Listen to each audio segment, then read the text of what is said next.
Welcome everyone to today's live stream, episode 10 of our Baldur's Gate 3 Druid gameplay series. I'm Commander Jorvalin and I want to thank you for coming along on our journey today. So, I don't think we have any admin notes other than, as it always seems to be here, it's raining again, so if you hear any thunder in the background, don't worry about it. It shouldn't be that bad though. So, we'll just hopefully ignore it if it comes up. So, straight into our recap. At the end of last live stream, we had what turned out to be much more difficult than it should have been encounter with some red caps and with Auntie Ethel in her true hag form inside the Gnarled Teahouse. Normally during that encounter, once you get Auntie Ethel down below half of her hit points, she will go invisible and teleport out toward the fireplace and she'll disappear. And she obviously didn't do that. She did teleport back to the fireplace, but she kept coming back out and attacking us after she finished that, and it turned into a major headache for us, and we got really beat up during that fight. So I think what we're going to do is we're going to start out today, and we're going to jump right into it and take a long rest. Now, we know we're going to have some conversations during this long rest because we picked up the Necromancy of Thay, and we will have a conversation with Gale about that. But it's really also to get our hit points and our spells back because we are, like I say, severely beat up. You can see here that we had to raise two of our characters, or we had to not raise them, we had to help two of our characters who were knocked out. And we are, down to 50-ish% hit points, 60-ish% hit points on the other two. So we've taken some serious damage here. So we're going to go right into a long rest and get all of that stuff back after that fight before we venture deeper into the Hag's Lair here.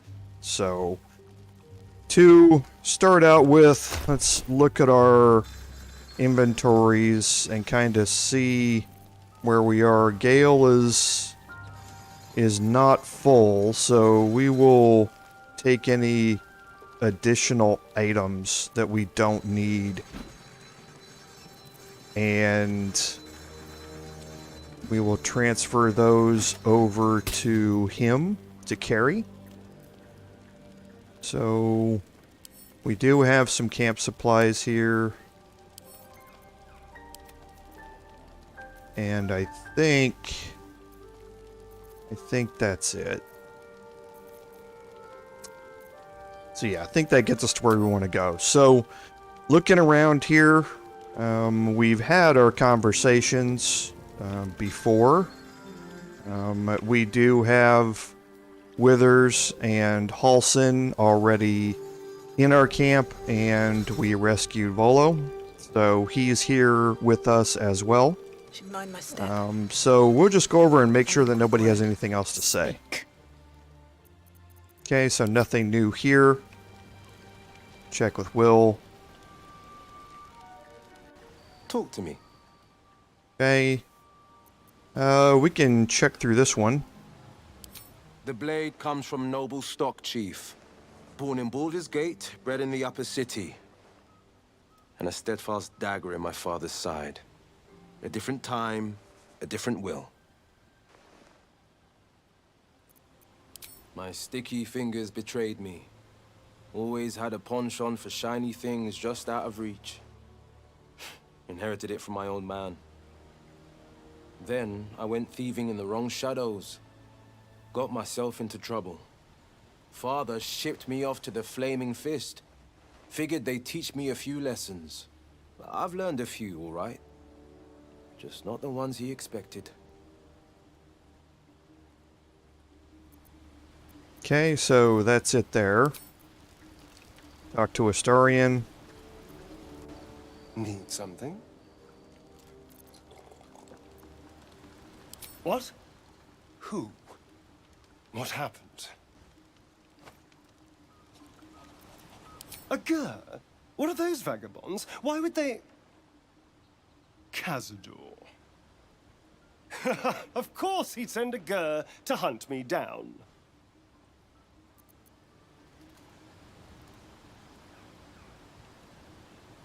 Well, of course he did.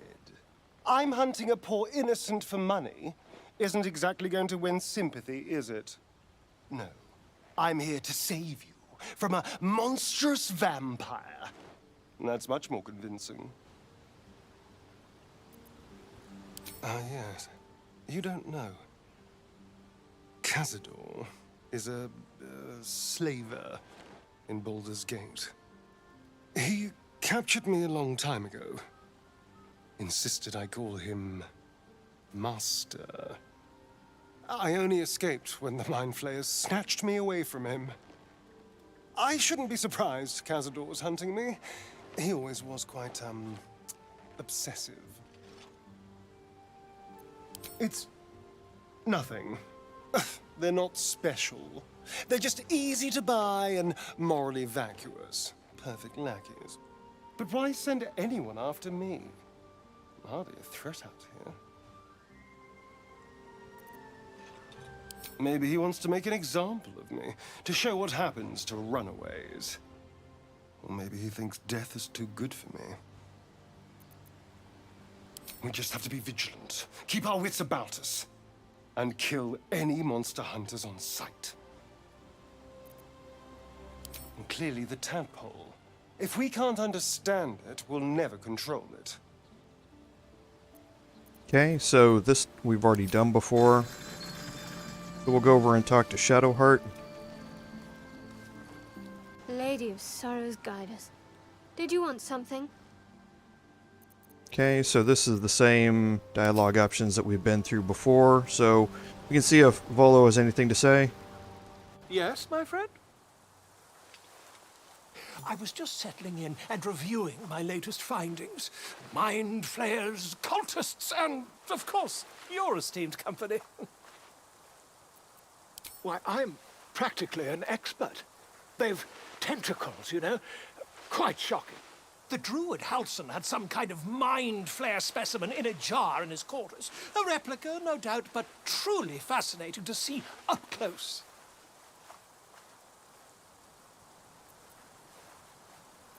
As a matter of fact, I do. But why do you? That's quite impossible. You'd have undergone ceramorphosis by now. I can't attest to the specifics, but I do know that not long after insertion, the host, that's you, turns into a mind flayer. As there's not a tentacle on your head, I can only assume you haven't been infected. If what you say were true, you'd be a mind flayer by now. You? Infected by a mind flayer? Ridiculous. Isn't it?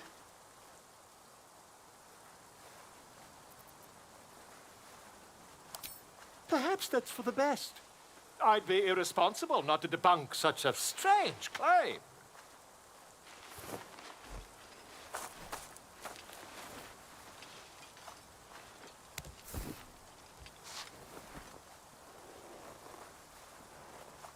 If I just peer in your eye, I could quickly... Oh, my dear, sweet gods!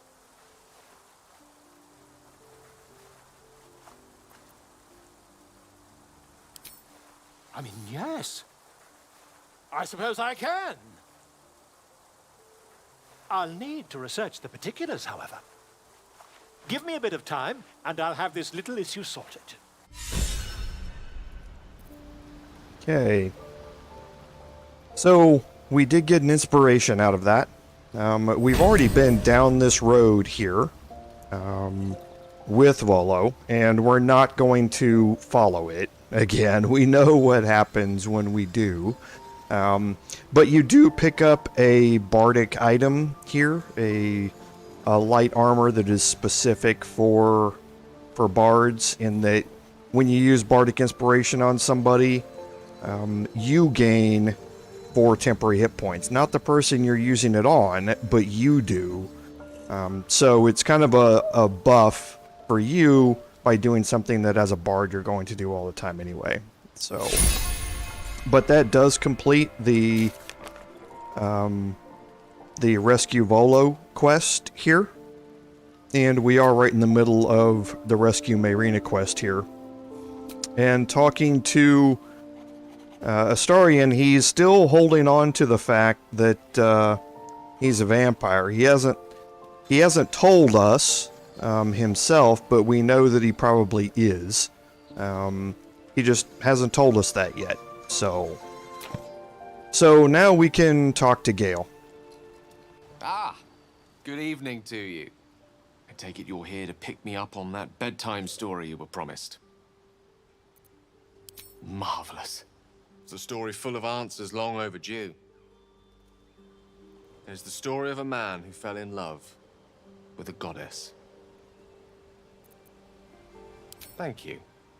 Once upon a time, not quite that long ago, there lived a wizard in a tower. The wizard was what one might call a prodigy, who from an early age could not only control the weave, but compose it, like a musician or a poet.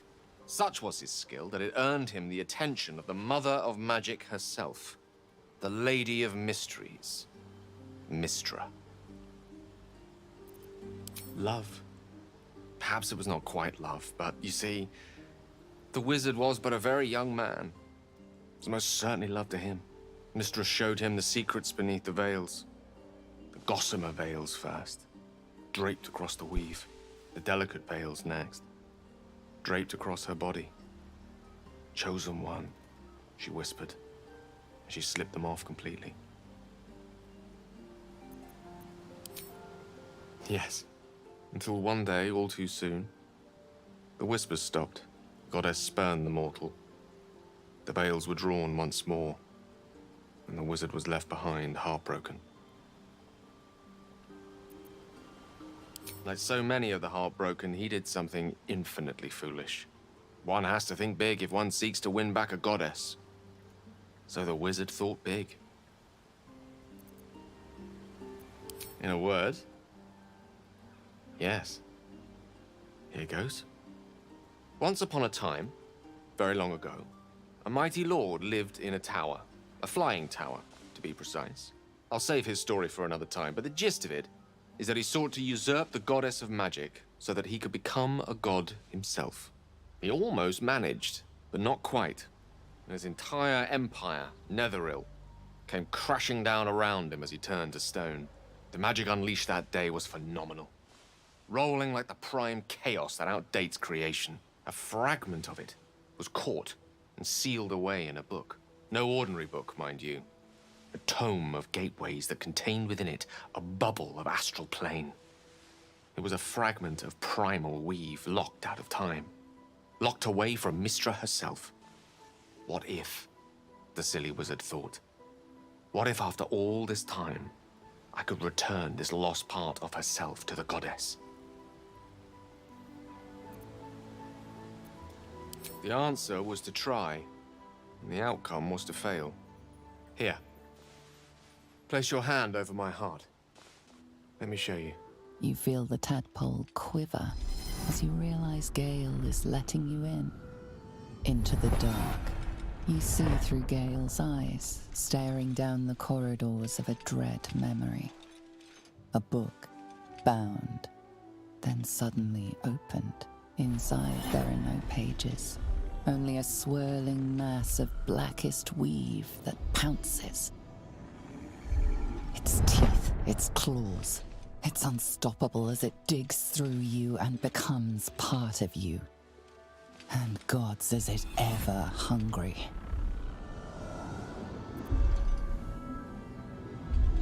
Of all things, magic. This Netherese taint, this orb, for lack of a better word, is balled up inside my chest. And it needs to be fed. As long as it absorbs weave, it remains stable, to an extent. The moment it becomes unstable, however. Rather worse, actually. It will erupt. I don't know the exact magnitude of the eruption, but given my studies of Netherese magic, I'd say even a fragment as small as the one I carry, it'd level a city the size of Waterdeep. Yes, it is my truth, finally revealed. It is this folly that led Mystra to abandon me completely. I can only hope that you won't abandon me as well. After all we've been through, surely we can brave even this side by side.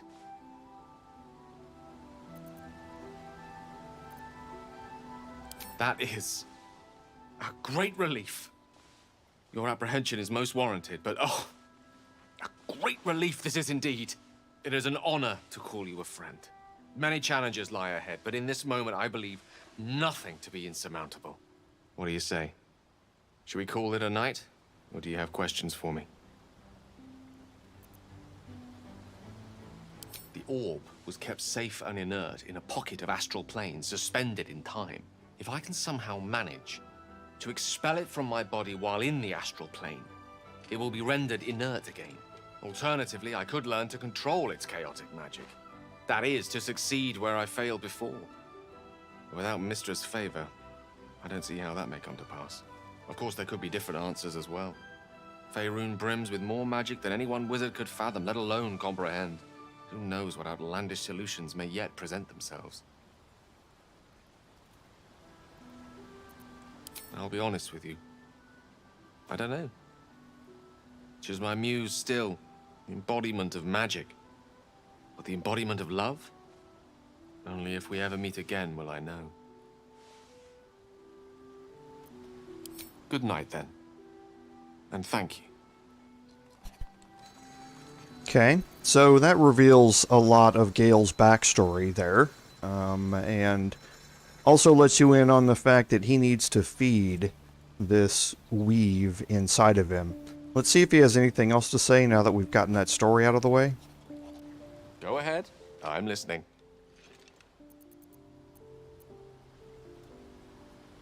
If it should ever come to that, if I ever know I am no longer able to stop it, I will do anything I can to ensure no one but me pays for my mistakes. I will find the remotest place on the surface of Faerun, or perhaps far below in the depths of the Underdark.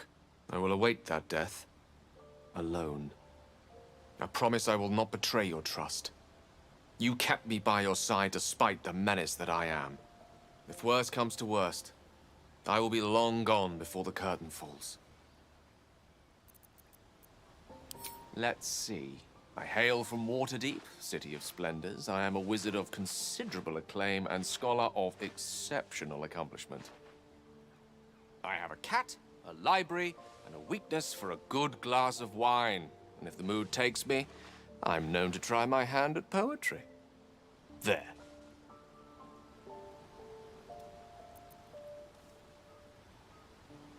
Certainly. That I have a great respect for privacy, for instance, especially my own.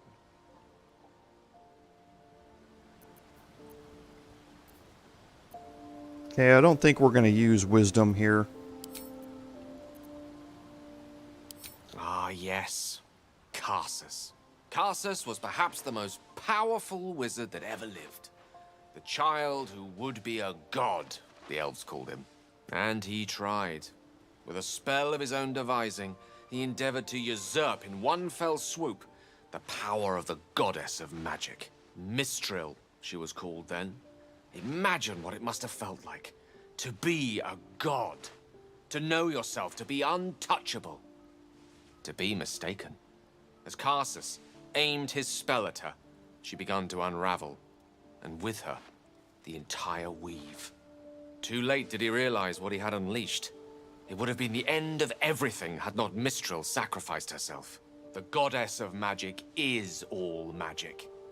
By dying, the entire weave was lost, and the spell that challenged a god failed. It was the end of Mistral, the end of Karsus, and the end of an entire civilization. As the child who would be a god was turned to stone, his empire came crashing down around him. The floating cities of Netheril were no more. An event that came to be known as Karsus's folly.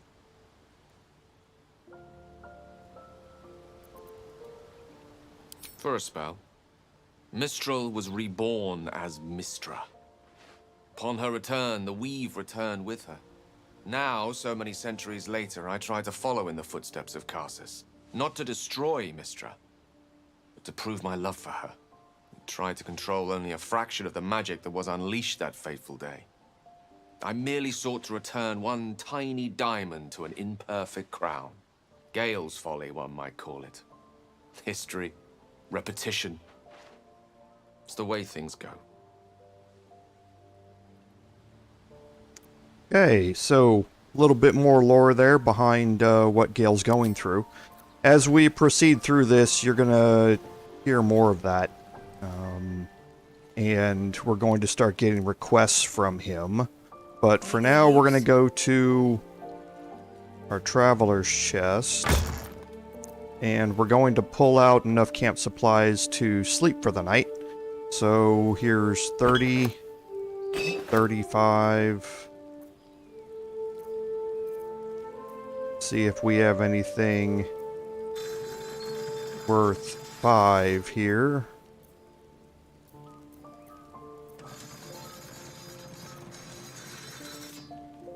Okay. So there we go. We're also going to take the Blazer of Benevolence, and we're just going to send it to camp. Again, I'm not going to... There's no reason for me to keep it. It's just one of those things. In the playthrough, I'm just storing it up. In the full version of the game, I would store it up in my camp as well, just to make sure I have it available if I do need it for something if I was playing a bard, but don't really have any need, but I'm just going to store it anyway. So we'll take our long rest. That should be 40. You don't rest well, flitting between dreams and nightmares. Maybe you break your meditation because you know something is wrong. Or maybe you just get lucky. Shit. No, it's not what it looks like. I swear. I wasn't going to hurt you. I just needed, well, blood. There, in the dim firelight, you see him for what he really is. A vampire, a slave to sanguine hunger. Okay, so we have some options here in dealing with Gale. Or, I mean, in dealing with Astarion. But we're going to kind of not go the put a stake through his heart method right now, and pursue other methods here. I've never killed anyone. Well, not for food. I feed on animals, boars, deer, kobolds, whatever I can get. But it's not enough. Not if I have to fight. I feel so weak. If I just had a little blood, I could think clearer, fight better. Please. At best, I was sure you'd say no. More likely, you'd ram a stake through my ribs. No. I needed you to trust me. And you can trust me.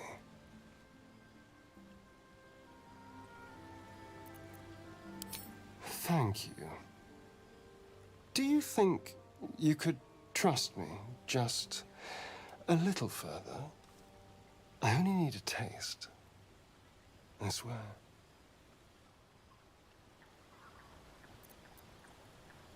Really? Of course. Not one drop more. Let's make ourselves comfortable, shall we?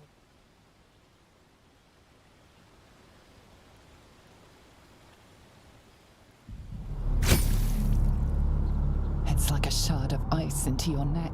A quick, sharp pain that fades to throbbing numbness. Your breath catches, your pulse quickens.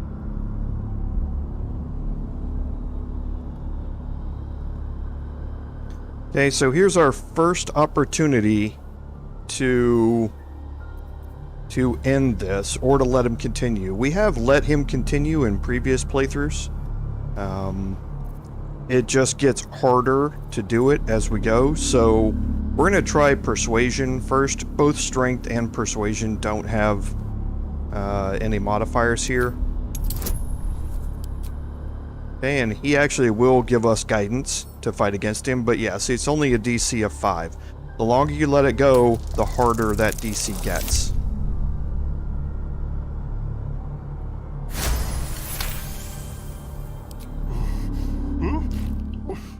Oh, of course. That was amazing. My mind is finally clear. I feel strong. I feel happy.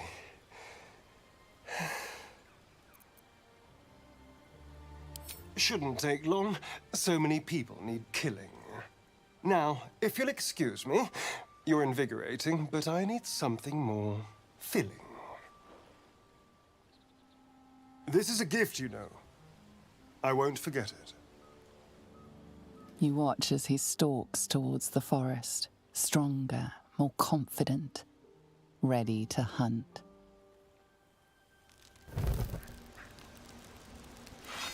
Okay, so that gives me the bloodless condition.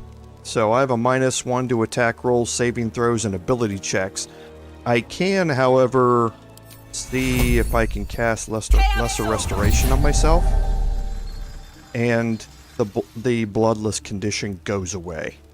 Okay, so now that we've done that, we can get rid of the Amulet of Sylvanas since we've used it, and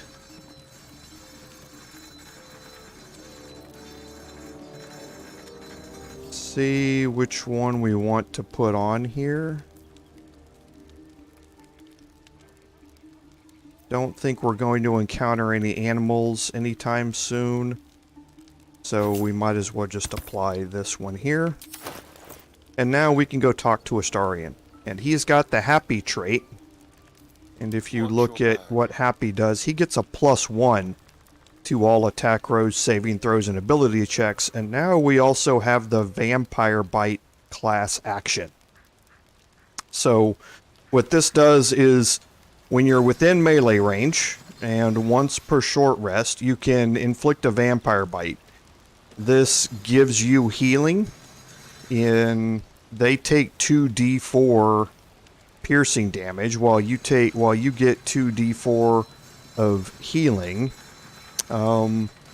So if the target is humanoid, you become happy and the target becomes bloodless, and that again is the same 2 traits we have. So if he's able to inflict a Vampire Bite, then he's going to get +1 on attack rolls, saving throws, and ability checks, and whoever he bit is going to have -1 to those same things. And it lasts until long rest, so it's kind of one of those abilities that you want to use as quickly as you can, and then he's going to have that +1 all the way up until you take your next long rest. So we'll go talk to him.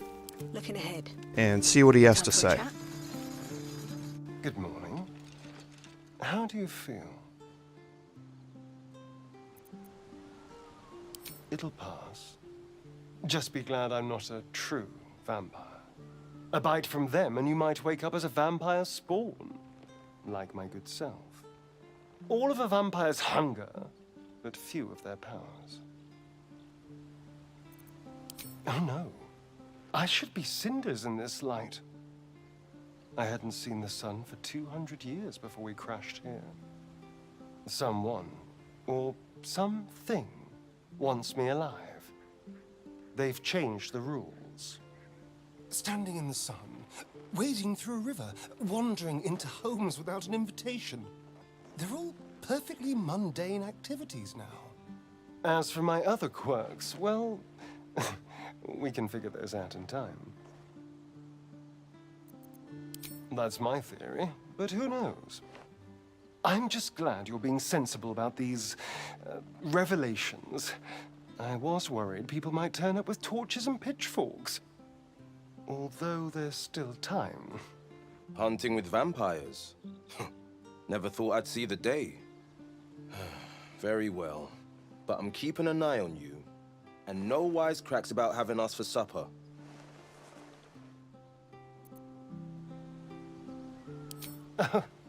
You're such a sweetheart. I'm just glad you're being sensible about these revelations. I was worried people might turn up with torches and pitchforks. Although there's still time. Hunting with vampires? Never thought And I'd looks like see the day. dialogue is a little glitched there between those two. Very well. But I'm keeping an eye on you. No more surprises. You have my word. I'm just glad you're being sensible about these... And glitched again. Hunting with Okay. So now that we finished that up, we can go ahead and click on our sleeping bag to exit out of this area. We've already taken our long rest. You can see by the hit points and the spell slots and everything coming back. But we can now head back out of this and head back to the Teahouse. Okay. So in here we can do some searching around this area. Search the red caps that we had the fight with.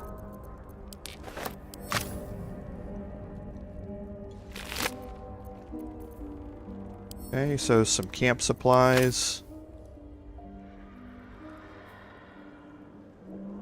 And doesn't look like there's anything else out here. There were 4 red caps. Ah, okay. That one, we didn't search this one. Okay, so these scrolls go to Gale. We don't need the Wispweed bundle. And now we can search around in here. So there's... We do need one of these. So I'm going to pick this up for now. You'll kind of see what it's for later on. We can search the cupboard here. Take some more camp supplies. And we can head up here and start searching through all of these things here. There's no one around to see us steal. So we have an opportunity to look through all of this, and we can pick up the household prayer. And it's just a simple prayer for Seluna.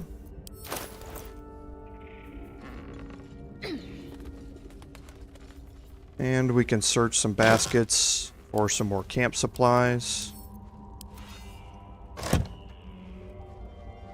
Okay, and then over here, holding Alt, another Wispweed bundle. We don't need it, we can search the vase.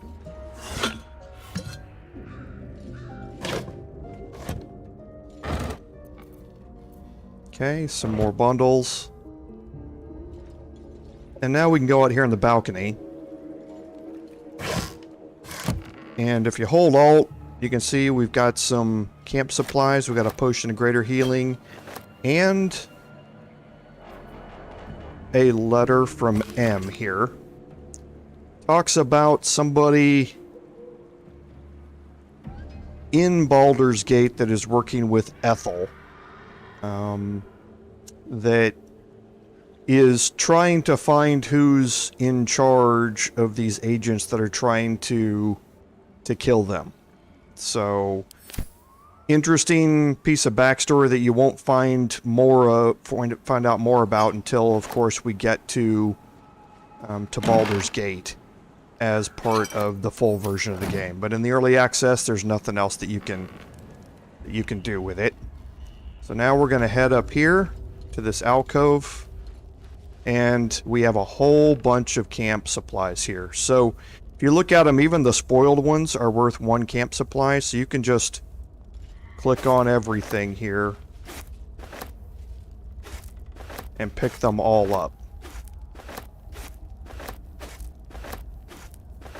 Okay, and then we do have a wooden chest here, which has an elixir of hill giant strength, potion of healing, and a potion of speed, all very valuable. We have another potion of animal speaking here on the table. We can search the wardrobe for another potion of speed. We'll send that over to Lae'zel, and nothing else that has value. So we do have some more camp supplies in here.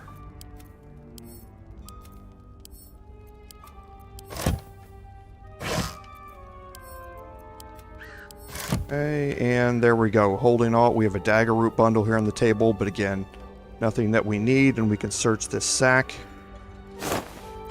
Nothing there, and now we can head up here to the top. Got a couple of vases to search for some camp supplies. Another burlap sack.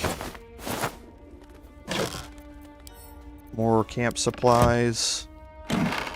A wardrobe with a Teahouse key that we will pick up. And we have a large wooden chest over here, and holding alt, there's a potion of healing up here on the mantle.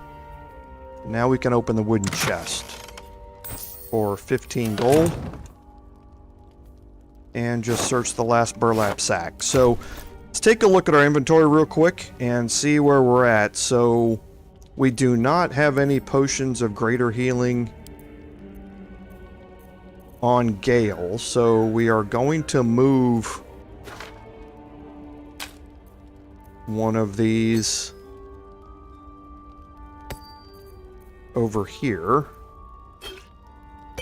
so that he can have one. We have 2 potions of speed, a single one on Astarion, and Lae'zel has her potion of speed back. We're going to give... We did pick up another elixir of hill giant strength. We have one here, so we're going to split this and put that one over there as well. So we've got an antidote there. We have 3 antidotes, so we're gonna split this and put one here. We don't want the scroll of grease back. And then we're going to split that antidote again, because Gale does not have one either.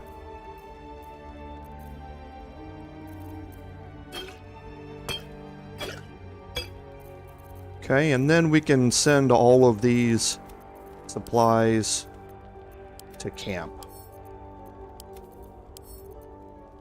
And we're going to send the Autumn Crocus bundle there for now. I don't know if we have one back at camp. That's the reason I picked it up.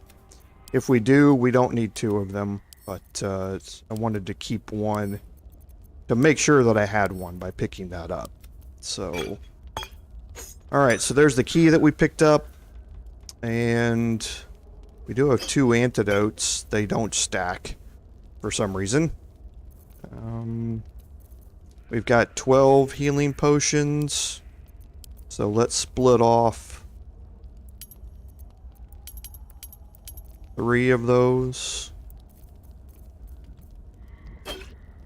And then we will split these 2 and 1. We'll put 2 here and 1 more here. And that should pretty well even out our speed, or our healing, greater healing, speed, and antidote potions that we have. So everyone has a fairly equal supply of them going forward here. So one thing we also want to do with Gale is check our spells here, so he doesn't have multiples of anything here to learn. So I think we're all good to head back down here to the bottom.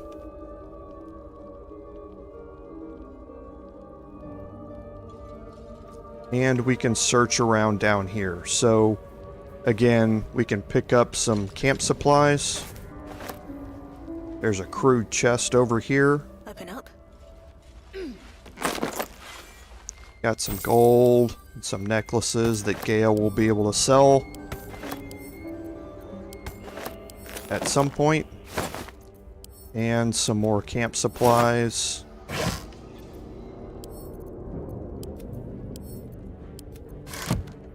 Okay, we already picked up an Autumn Crocus bundle. We don't need another one.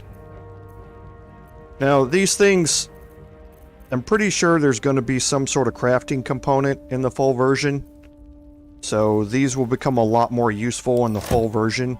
There's just no use for them right now, but I'm sure they will at some point. So we can also pick up the tea here. We can put out the fireplace, and then holding alt, you can see we've got a bunch of things. So we have a book, a potion of greater healing here, a potion of healing, animal speaking, and a cleaver. Then we can search the basket here for some more camp supplies. And I think that's it down here.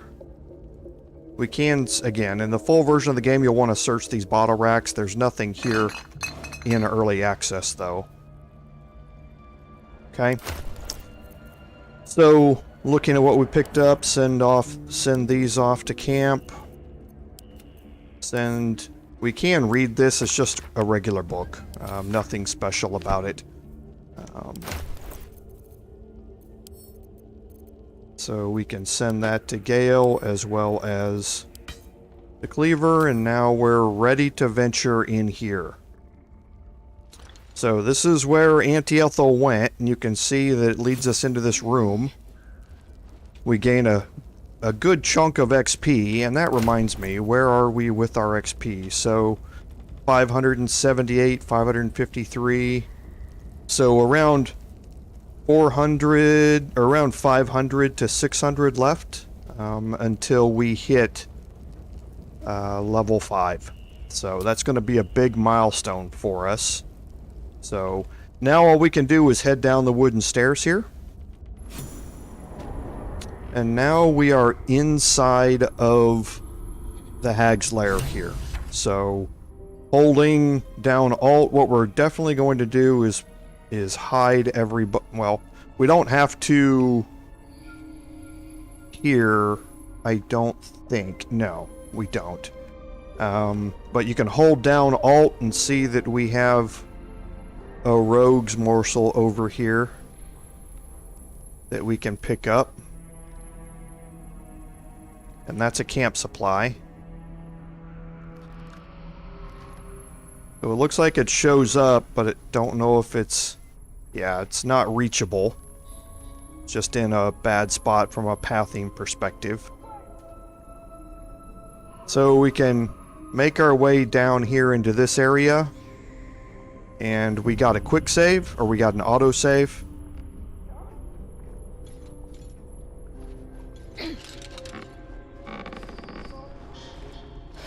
You are as thick as they come, sweetness.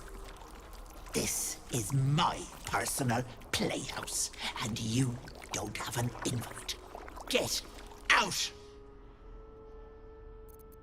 Has that wriggler eaten your brain already? Leave. Or you'll end up in tonight's stew. You'll go nicely with Mayrina. She's already marinating. Okay.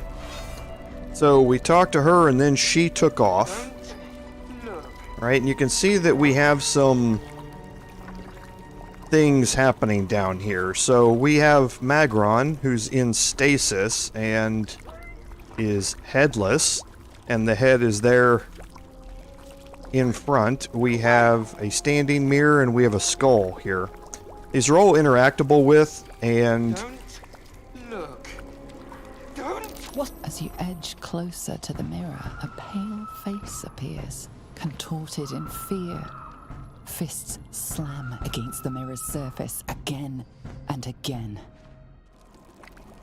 okay, and for now there's nothing that you can really do with any of these. My sweet Gale, whose beloved asked that his beauty So never fade. here you have kind of this whole room is kind of an exercise in learning exactly how hags work. They give you what you want, but it's never really what you need.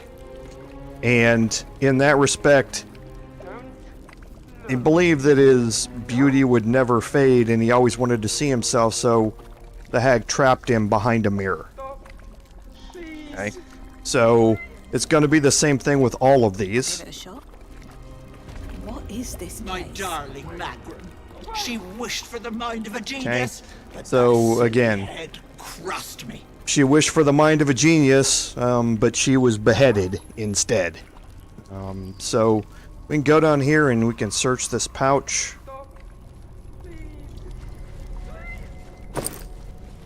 And there's a basic poison here. There's also a basket. Okay, nothing else here. There is a cauldron here. Something we don't want to go near. Okay. And then we have some more interactions here that you can do. So, first there's a blinded elf, and there's a watery eye here. What's inside?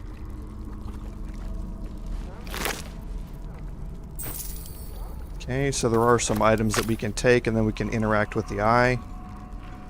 This poor dear wished never to lay So eyes she on didn't her want to ever lay eyes on her family again. again, so the hag took her eyes out.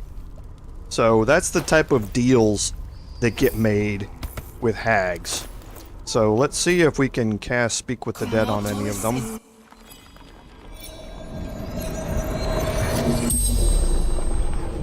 The corpse regards you lifelessly.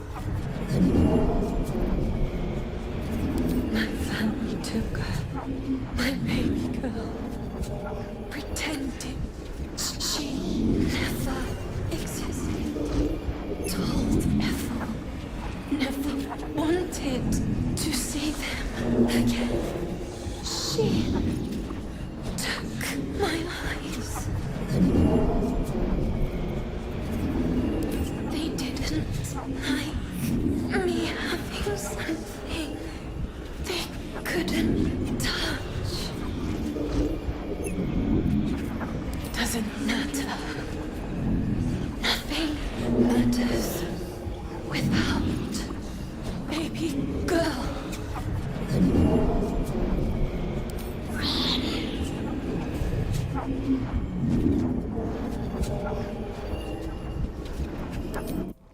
Okay, so again, that gives you an idea about how hags operate. She made a wish, the hag granted it, just not in the way that she would have expected it. So now that I've used the Amulet of Lost Voices, I can replace that, because we still are going to have recast Speak with the Dead available to us. And we can look over here and we have Ephraim, who is petrified, and a family portrait here. My dearest Ephraim. Okay, so he begged me to Ephraim help was the diseased. It deadly was a disease terminal that disease, and the ravaged way to cure it, he wanted a cure, but the hag petrified him. So, if you do find a basilisk oil, which you will in the playthrough, if you find one and you come back and you use it on Ephraim, he will immediately die because he has a terminal disease. So, there isn't any way out of it for him, at least at this point in the early access. So I don't think, yeah, you can't pick any of these items up or anything like that. They're just here kind of as a backstory, so to speak. Don't. Now over here we have Whispering Masks. There's a use for these, which we will explain here in a little bit. But for now, we have Lauren here, and we have an hourglass. My gentle Lauren. He wished to know what was to come. Okay, so he wished to know, he wanted to see the future. Unfortunately, the hag is showing him only one portion of the future, and she's showing it to him over and over and over again. And you can talk to him.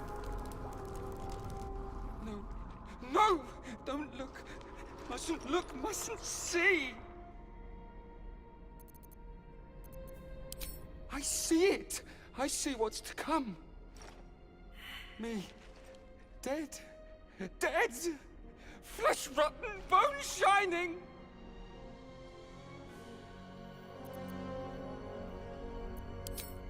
No, no, can't stop, can't.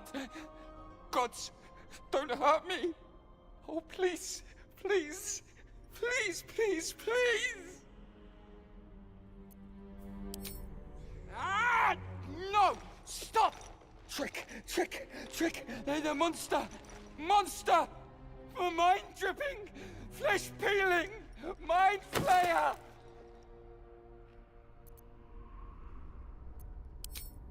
Mind flayer. Okay, so you can see it's driven him mad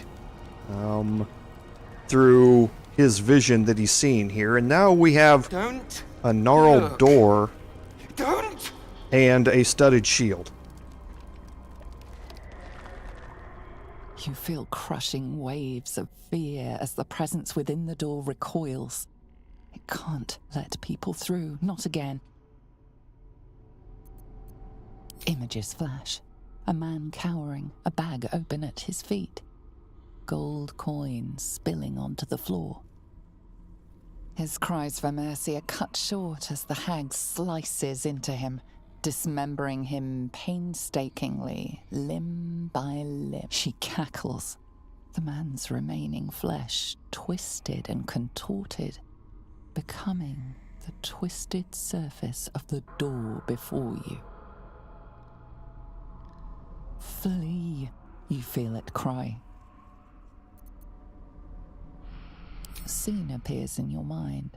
2 paladins and a cleric marching through the door, shrouded in the glow of the divine. Weapons brandished, they charge into the hag's lair. Screams of terror pierce the air. You let them in? Naughty. That's a decade for each. You're mine for 30 more years, peddler.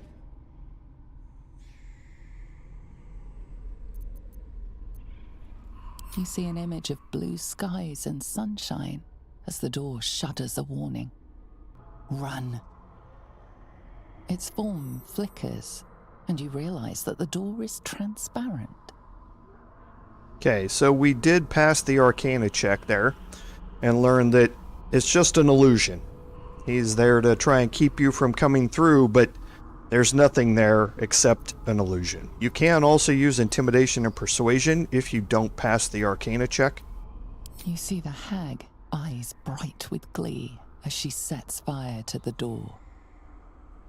With a jerk, you're pulled from the vision. The presence within shrinks, begging you not to run through it. Okay, so the door's obviously worried that if we go through here, we're not going to survive. And that obviously is a problem. So you can click through the other side of the door, and you pass through the illusion. Okay.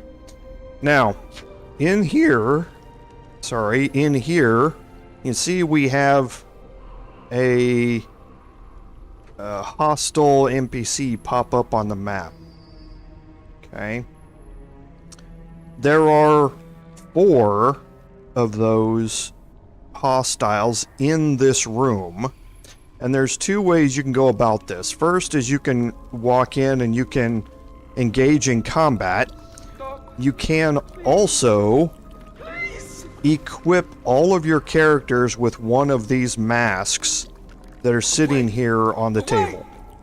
It doesn't matter which one you put in, but if you're wearing them, it says you become part of the flock. Auntie Ethel welcomes you. In other words, you can just walk right through this room without any problems. However, once you are through this room, you need to remove the masks, because if you're wearing them when Auntie Ethel you encounter Auntie Ethel, then she will be able to control your characters. So you can use them to pass through this room. However, you need to make sure you remove the masks after you're through, or else you're going to have some serious problems when you encounter Ethel for the first time. We're not going to do that. We're just going to come through here into the room, and we're immediately going to go into hiding. And we're going to watch the detection cones here. Okay, and we're going to split the group. We're going to take Astarion, and we're going to move him up a little bit. And now you can start to see all the detection cones and how they start shifting as people are patrolling. We have a ranged enemy here on this side who patrols back and forth, so this upper area is not usable. We have two more back here. This one is melee based. You can see by the hammer on its back. This one here is magic based. They're not carrying any weapons. And then over here, you can see that we have another melee based, possibly rogue base character here. But if you're watching the cones, this one's going to turn. This one back here doesn't overlap anything that pertains to us, so they can be ignored. The ranged character over here, they highlight all of this area, but they don't highlight anything in front of us, so they can be ignored as well. This one is too far back. Her detection cone doesn't illuminate anything. So the things that we want to watch are this detection cone here, because you can see it highlights a lot of this upper area when he turns around. The only safe spot is back here in this corner, and we have to traverse a long way to get there. Okay, so we can certainly try it and see if we can succeed or not, but you can see they have to be back here to avoid detection. Okay.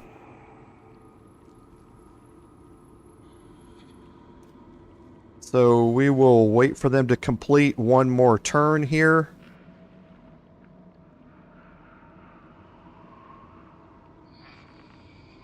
And then we're going to head up. Okay, got to wait for her to move around.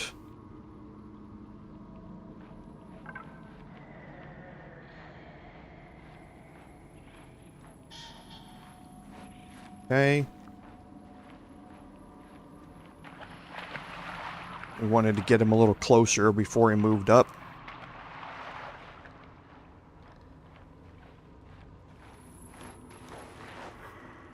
Okay, so he did just like old times, manage to pass his stealth checks. So now he's up here inside this room, and we want to use Astarion as usual to initiate our combats here. And we are going to have some focuses. And we definitely want to deal with the ranged character, and we definitely want to deal with the rogue type character. So let's see who we can get sneak attacks on. So for him to get a sneak attack there, he's going to have to go down. We definitely do not want to do that. And he can't see the ranged character over here. Path is interrupted. So what we can do, though,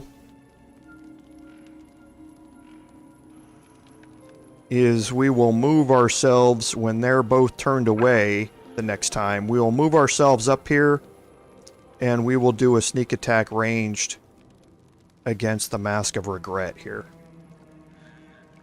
But we'll wait for all of the detection cones to move away.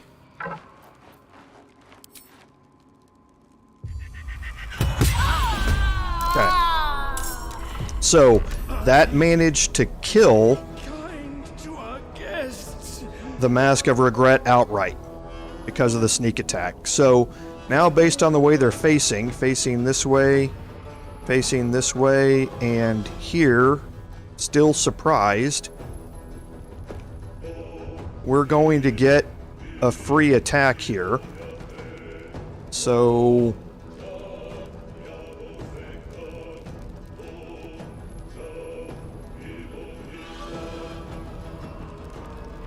I think what we're going to do is we're going to dash.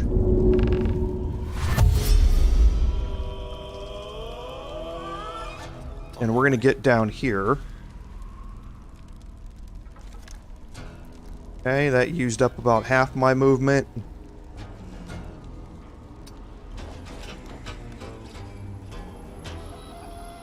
Okay.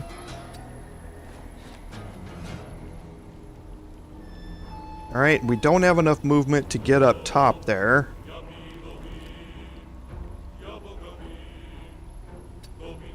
But let's move here. Let's hide again. Because now we are quite a ways away from these two characters. So we're going to go into hiding again. And now on the Mask of Terror, we can do a sneak attack ranged. Oh, and he missed an 88%er. Okay. So now I can see what we can do with our other characters here. So looking at the detection cones, we are not seen by anyone. And this presents us a great opportunity to get up behind some of these characters and just remove them from the battle entirely. So I think we're going to take... No, I think we're going to move Lae'zel over here and eliminate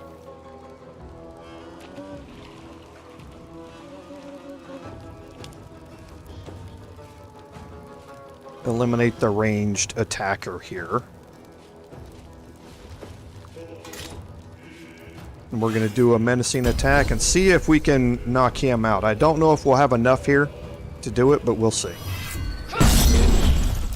Okay, so we did get a big hit.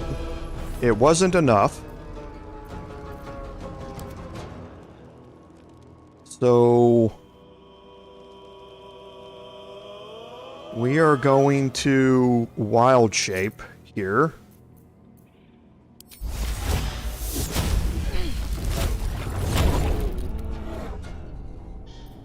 Okay, and we're going to again hide and move our way in here and see if we can go attack the Mask of Servitude.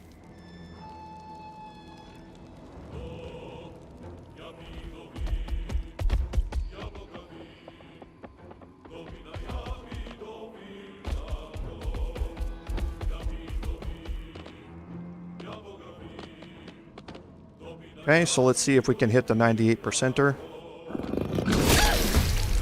Alright, so that's good, and now Gale. So we definitely want to get rid of the Mask of Terror, and we're going to have Gale move up here on top to do this. So let's move him around.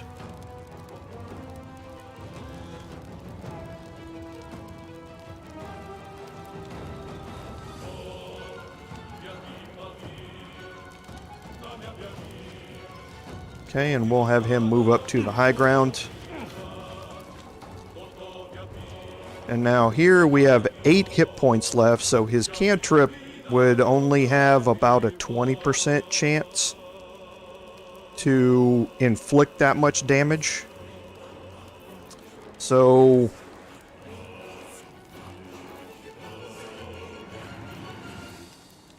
I'm looking through the other cantrips that he has. Yeah, it would be a 10% chance with either of these and a 20% chance with Firebolt. It would have to make an attack roll against him to make that hit. And his armor class is 16. So he'd have to roll really well for it to work. So I think we're just going to go ahead and make sure we kill him by using Magic Missile. Okay. So that eliminated him. It brought everybody into combat. So now we can end our turn. Okay. So Gale is first up. And I don't think Gale is going to be in range of anybody. Oh, he is. Just barely, though.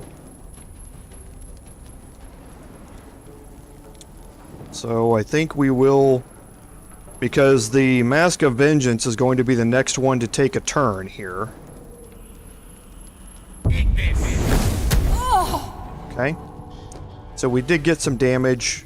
Not a whole lot, but it doesn't really matter. We're not going to concentrate or use Gale to make sure that that character gets killed. So now they're going to have a turn, and hopefully they go after my wild shape.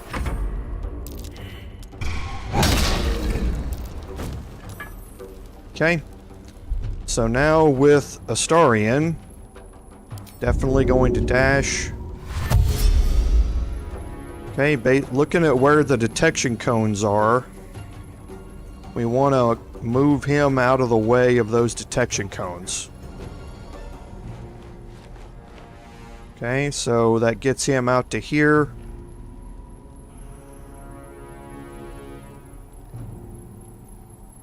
So let's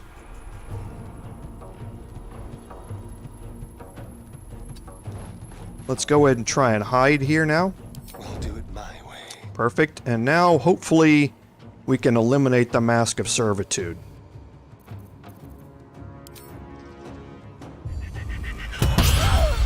Wow, a 40 with a crit. Nice. Okay, so that's going to end his turn, and now we can strike out with our claws here. Okay.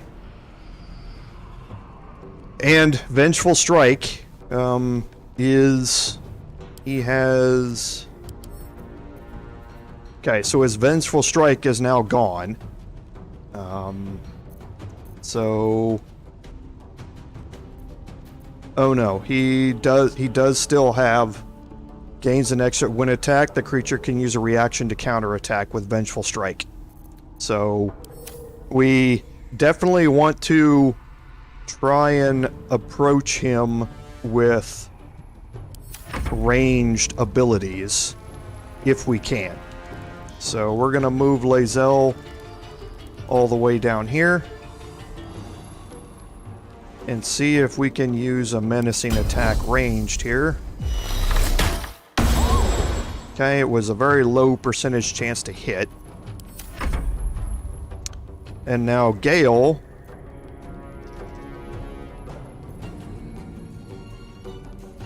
trying to think if we need to waste... I don't think we need to waste another one. So we'll try Chill Touch. He's out of range. Firebolt, he can still hit. Ray of Frost, he can still try from there. Okay. And then they're going to get their attack, and this should knock me out of wild shape. Don't make me do this! Okay, so it passed its saving throw. So it fought off the control that the mask is giving it. So now we definitely want to hide again. And we want to sneak attack ranged. Okay, and now we want to hide. Actually... Yes, I would like to get in there and use my Vampire Bite, but I don't want to do it yet. Let's jump over here. And we will try and use that on our next turn, possibly. Okay. So if I attack and hit here, his Vengeful Attack is going to knock me out of wild shape, but that's fine. Okay, he missed, which is great. So now again, we want to move up with Lae'zel here.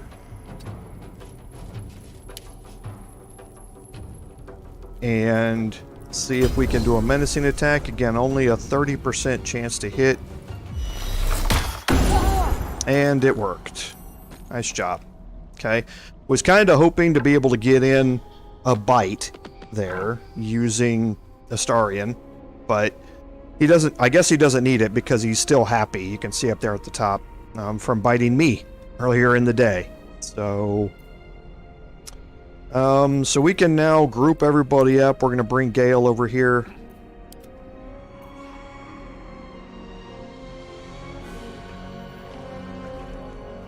We can group everybody up and we can do some searching here.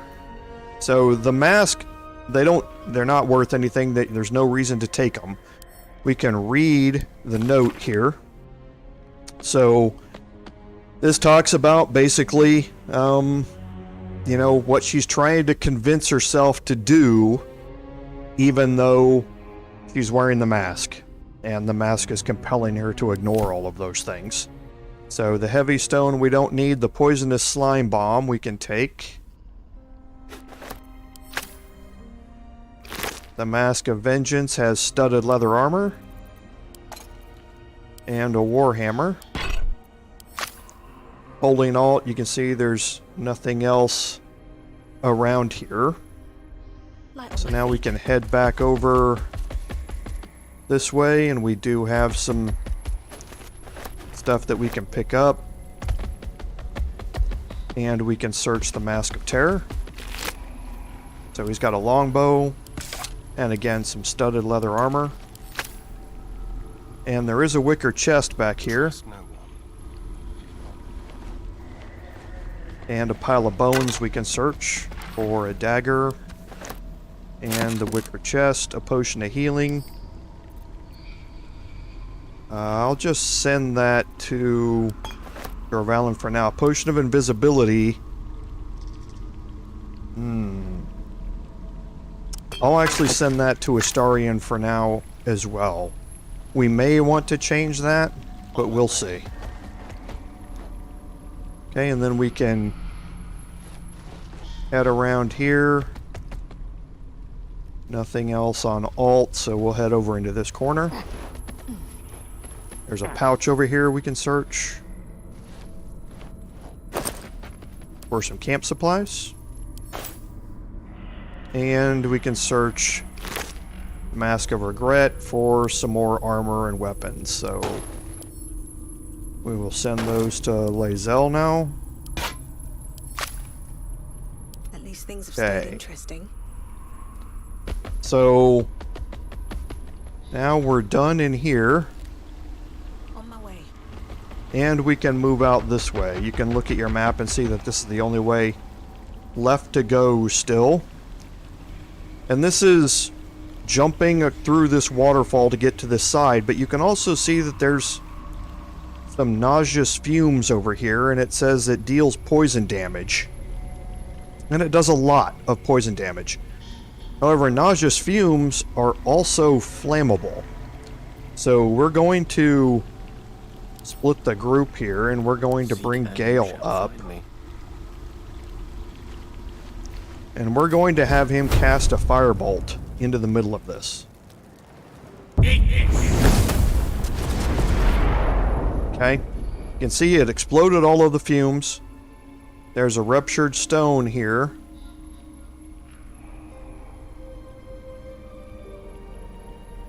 Okay, so they do come back afterward. Okay, so this was updated in patch 9, it looks like. So that gives me an idea. We need to take Lae'zel. We need to go back over here to the Mask of Servitude.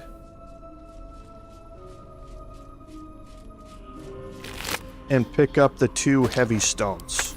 Onward. So this gives me an idea here. Again, this is my first playthrough with this particular thing going on. So we'll see if this works. Okay, so we're going to take Lae'zel And we're going to jump her onto this side. And now we're going to... Doesn't show up on our items list. So we're going to split these. And we're going to try and throw this on top of the ruptured stone. Okay, so that works. Just like in the crypt down by the shore that we went into, you can cover up these traps with something to stop the gas from coming out. So we've got 2 of those. We've got 2 items. We've got 1 more left to be able to cover it up. And looks like we've got a bunch of... Well, there's at least 1 more here, 2 more here, and a 3rd one over here. So we want to be a little wary about what we're using them on. Oh, looks like we've got another heavy stone. Oh, no, that's the heavy stone here that we just threw. So I didn't see any others when we were in here. We'll take Astarion and just walk around and see if there are any other stones on the ground. And here I'm just mousing over everything. And again, holding Alt, seeing if any of these stones you can pick up to give us more options to plug those up. Okay, I don't know as if we can throw the pouch on top of something. We might be able to. We'll see. Okay. We do have... I believe we can head back here real quick. Oh, we do want to pick up the bone cap. We can head here through the door again real quick. Because I believe out here, yeah, we have some bottles and that sort of stuff. I don't know if we'll be able to throw some of these because they might break. We do have another pouch that we can pick up. And there is another camp supply here. But none of these rocks look like we can pick them up. So we'll try those items, see if they work. And we'll head through here again.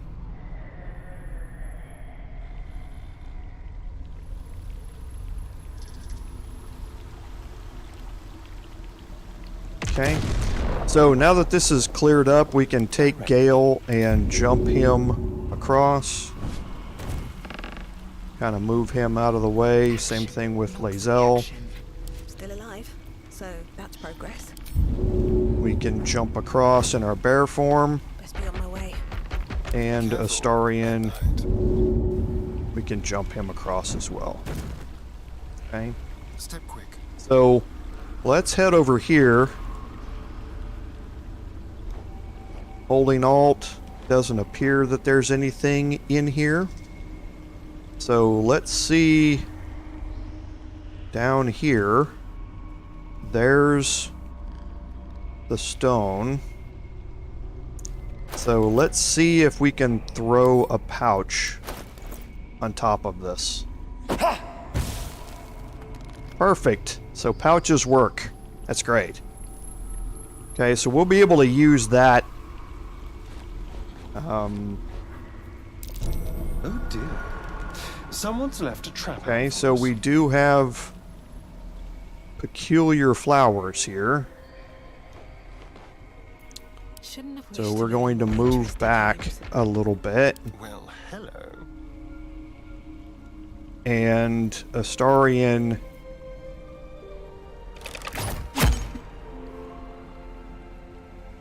Okay, so that didn't do anything. So let's take him up here. Oh, it's got lesser toughness. That's why. So let's actually just have him go disarm this.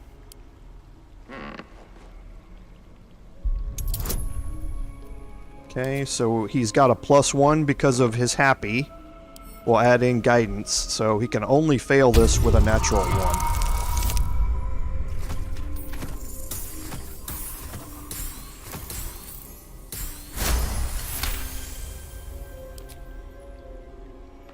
Okay.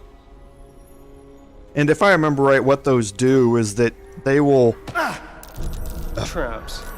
How considerate. When they trigger, it's just like what you saw there, they let off a flame, and that flame will ignite the fumes.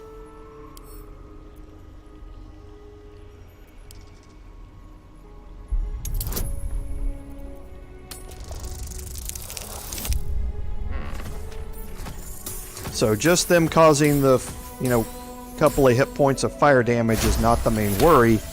It's them igniting the fumes, which cause a huge explosion, which is the real worry here that you need to deal with. So here's the next one. So let's see if we can throw a wooden bowl at it. Okay. And now we can slowly make our way down here.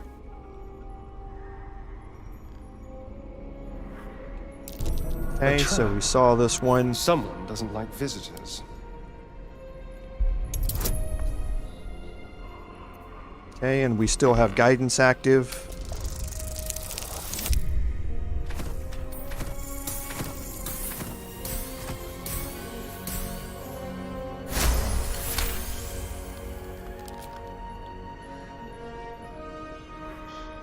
And there's another one here. Someone's left a trap out for us.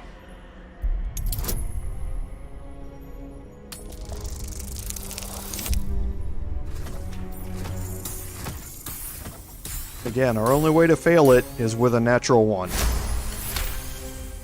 So even with a 2, we're still going to be fine. Okay? So this gets us to here, and this allows us to go down the ladder here.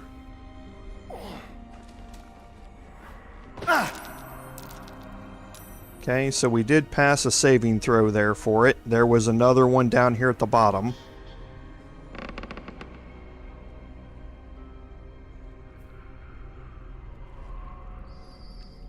Okay. And then, again, heading down. Vines, and he failed to perceive that one. So we're going to move him back up top here.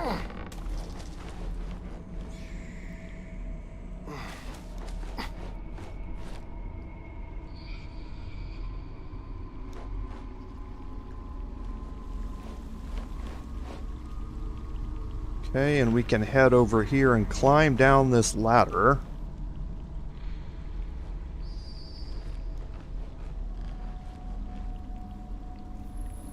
Okay, so he didn't find anything down here. So again, just moving slowly.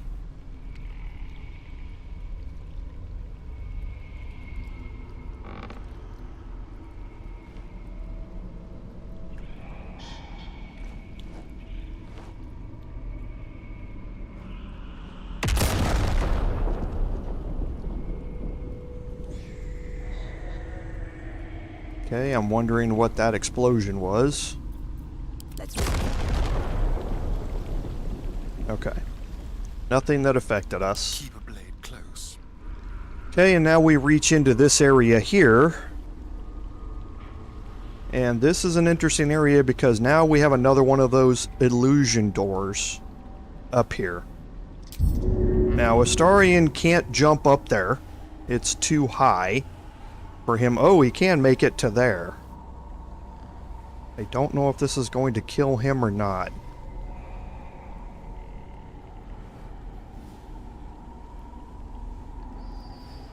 We can try it.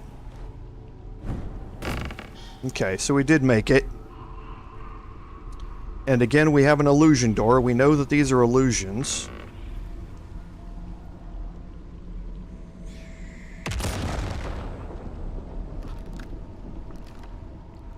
Ah, so they have fixed this in this patch as well. I see.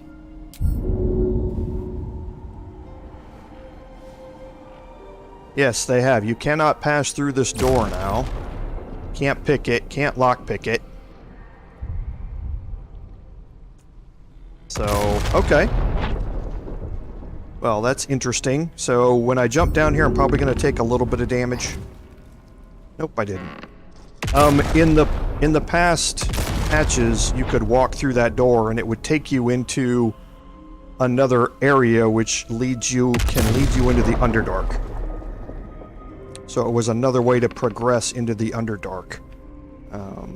Looks like it's only a one-way. Be careful.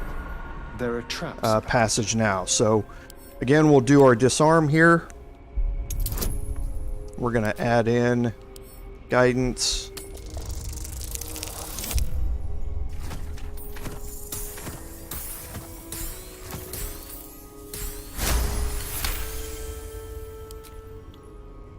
And one more.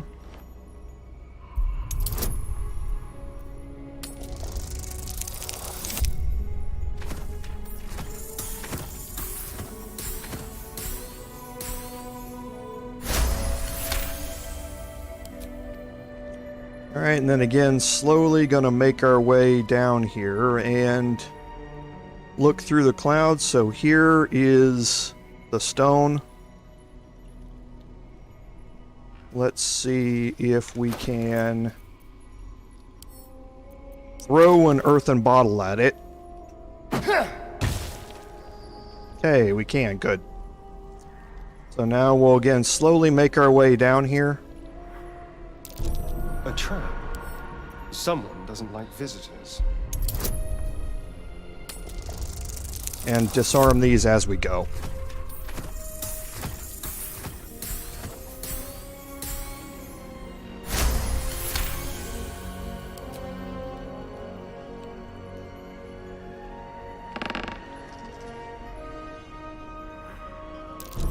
Oh dear. Someone's left a trap out for us.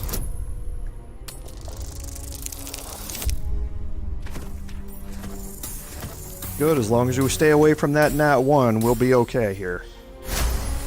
And we do have inspirations, so even if we do roll a natural 1, we can use one of those to re-roll it.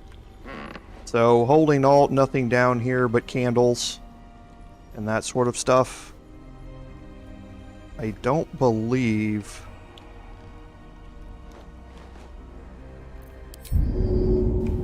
we can make it over here. No, you can't. Tread carefully. So we'll make our way back up here, and again, taking it slow.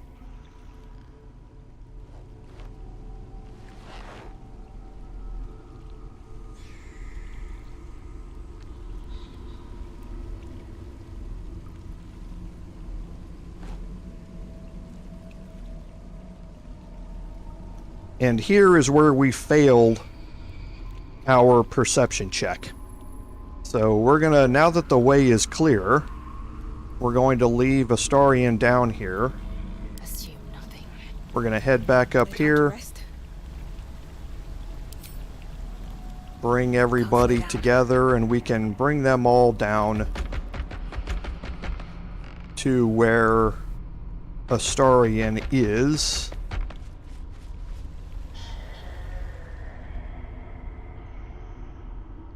Actually, let's head up this way and come down the ladder this way.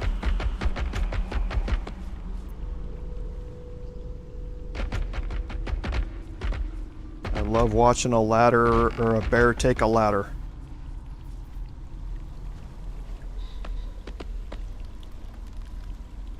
Come on, you two, follow me down the ladder.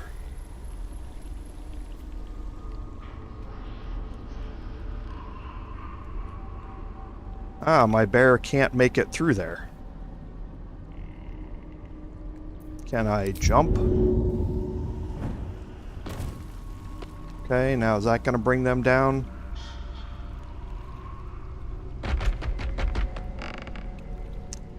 Okay, fine. Assume nothing.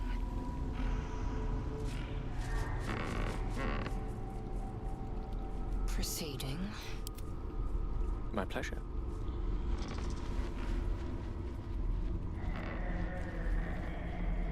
No one stopped me yet. Okay, and now we will bring Moving in. my druid over there. Yes. Most excellent. And what we're going to do Give up now. with our druid here is, first of all, we're going to search up with Astarion. Over here. Make sure that he doesn't have any more up here that he can find and disarm.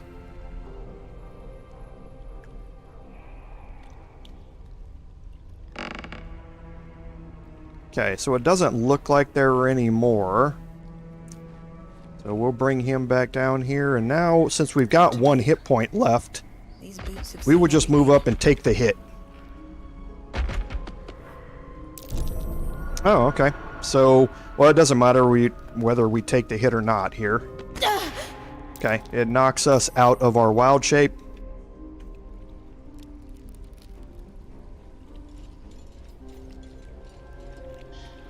Okay. Now we can group everybody up here. And we definitely want to go into hiding. So we're going to do a quick save here. I think we're going to get another quick save when we walk in here, but we'll quick save. And you can see that we are moving into this room here. Best be on my way. Okay, you can see we have a detection cone over here. And you can also see that Mayrina is up here in this cage. Okay. Now, a couple of things to prepare for this. We can maneuver our characters anywhere inside this room as long as we don't go into that detection cone over there. And we want to position ourselves to be able to cover a lot of this room. And what I mean by that is that down here, Auntie Ethel is down here, and when we get into combat with her, she's going to create duplicates of herself. And when she does that, they're all going to have the same abilities as her, but as soon as they take damage, they will disappear. So we want to put us in a place where we can take out multiple hags illusions at once. And the best way to do that is using Gale and his magic missile spell to do it. And to do that, we need to kind of put Gale in a position where he can attack multiple hag illusions at the same time. Okay? And in doing that, a good place for Gale, so we're going to split the group. We're going to move in here.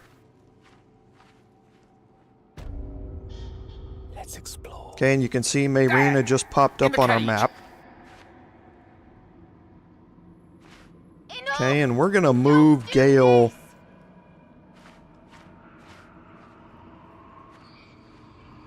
around and put him up here on top. Leave me here! Now, if you cast Magic Missile, you can see the spell reaches all the way out to here, all the way through here, and all the way down and around through all of here. So he's got a really good radius, and it's unobstructed because he's on high ground.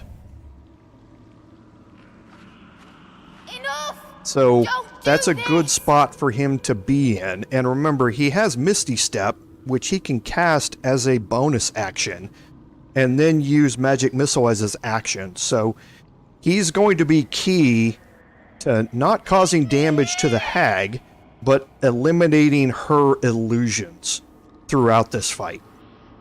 Okay?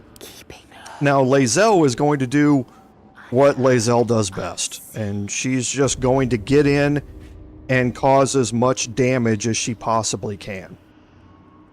So, we're going to kick things off with Astarion, as usual. But we want to kind of, like I said, spread people out in multiple locations. And as part of that,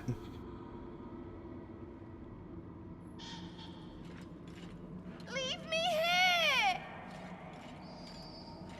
we're going to move our Druid around and over here to this side.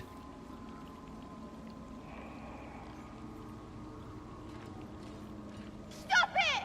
All of you! Okay, so she did turn around and look this way, but I did win initiative, so that's good. That gives us a chance to attack first, and she's...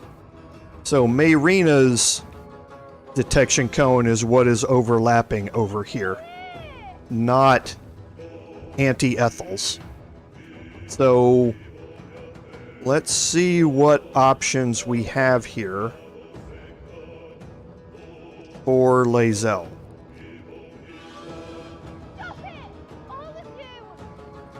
So we have a spot here.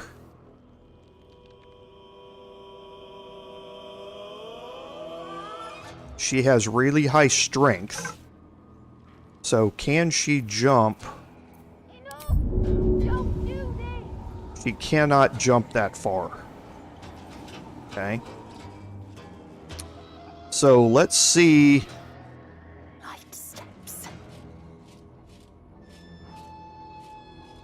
Actually, I would prefer not to do this.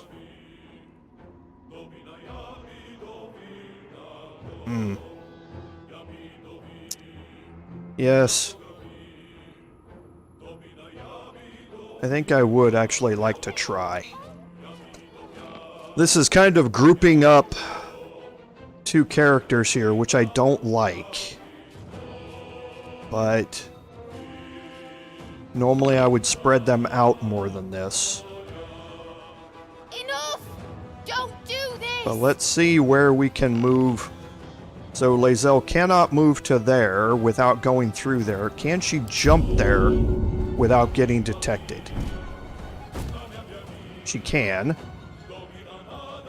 Okay. So she can move up to here. Can she jump and get behind Ethel here?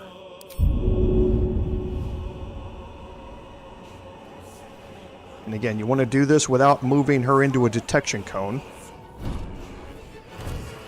She can. Good. Okay. So I will start off by attacking Ethel here. Enough! And now Astarion is going to move himself up here. This is going to allow him, with his ranged attacks, to be able to cover the areas that Gale can't. And you can see he can now cover all of this area around here with his ranged attacks. We do want to... So we have disadvantage, and that's probably because she's obscured, right? Yes.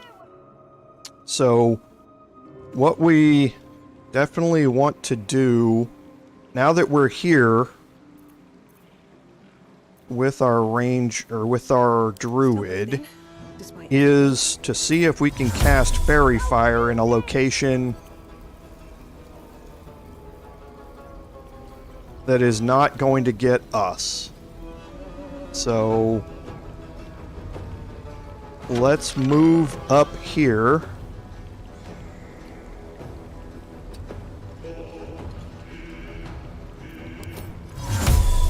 And cast Fairy Fire here.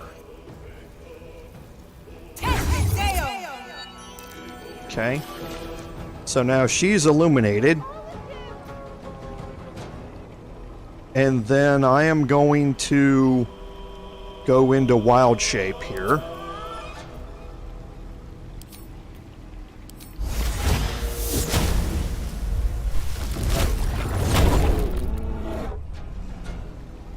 Alright, and that's going to end my turn, but now we can get everybody else into the fight. So Astarion now is able to do a sneak attack ranged, because Fairy Fire is illuminating Auntie Ethel now. Okay. So Auntie Ethel's still in Fairy Fire. She must have shrugged off Bane. She must have saved against Bane. So now Lae'zel here. Let's get... Okay, so she did get in there. My detection cone from here brought her out of hiding, but doesn't matter. Okay.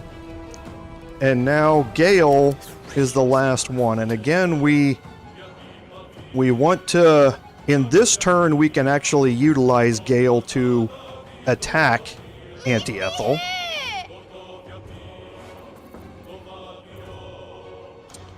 So I'm going to use Scorching Ray here to do that. Oh, and you definitely want to have Gale with the Rain Dancer equipped.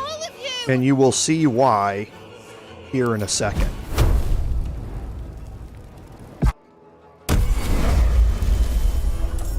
Okay, so did a lot of damage with a crit there.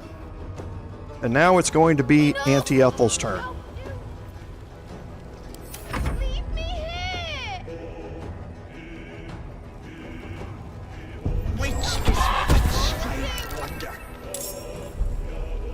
Okay, so you can see that she cast 3 illusions / versions of herself. Okay, and she is one of them. You just don't know which one. However, one of them still has Fairy Fire. Okay, and this is why casting Fairy Fire is so important here in this battle, because if we hit her, then she is going to lose. Stop it! All of you! Hag's trickery. So what we can do is focus her here, but I don't think we can't reach her from there. So to get an attack in, we're just going to move down and get an attack on this Auntie Ethel here. It's a 50-50 chance to hit.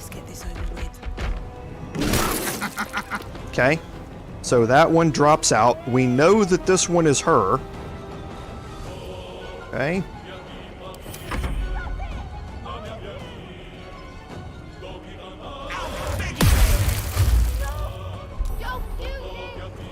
Alright, so that looked like a whole person or something that failed. What was that? Yeah, cast hold person, and Lae'zel saved against it, which is great. Okay, so now we have Gale here. And Gale is only able to reach Auntie Ethel. So we're going to use Magic Missile here. Cast all 3 of them there. Okay. Now Lae'zel can go over and attack this one here. And she only has 1 superiority die left. So let's move her over here. And use her bonus action first to try and get a hit. She couldn't get one. Okay, so now we knock that one out. And now Astarion can knock out the last one here. We're going to put him into hiding, which should work. Yes, based upon how they're all facing. And now we can get a sneak attack ranged on this one. Okay. And now Auntie Ethel is left just by herself. Enough! Don't do this!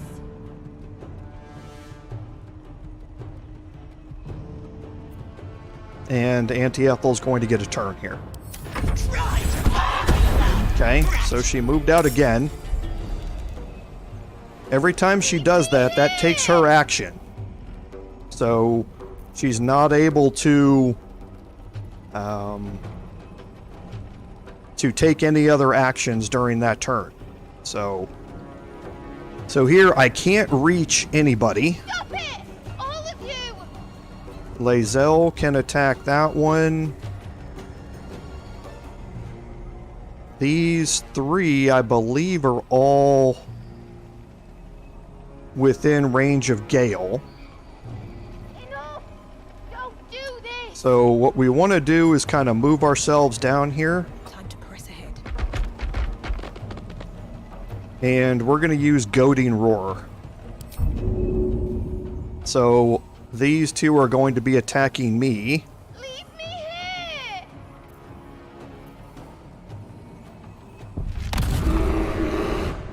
Okay, so this one's goaded, this one's saved. And now, which one? So this one back here is going to get a turn now. Stop it! All of you! Okay, so cast Hold Person Enough!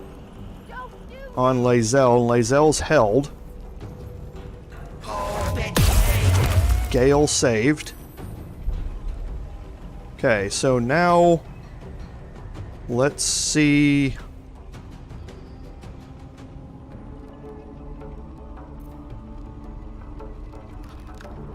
Well, let's see where his, and we're going to try a level 2 here, so he can reach this one, this one, this one. Cannot reach either of these two, so let's see if we move him up. Okay. So now he's got 4, and he's got 4 within range.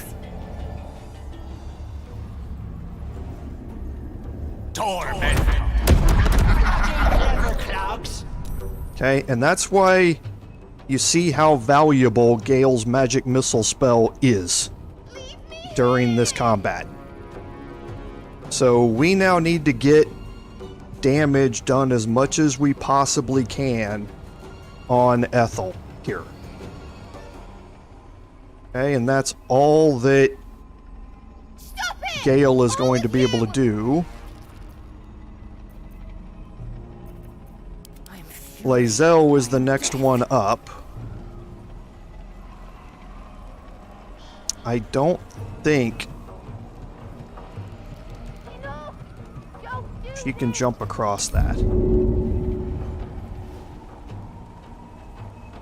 I don't know. Maybe she can?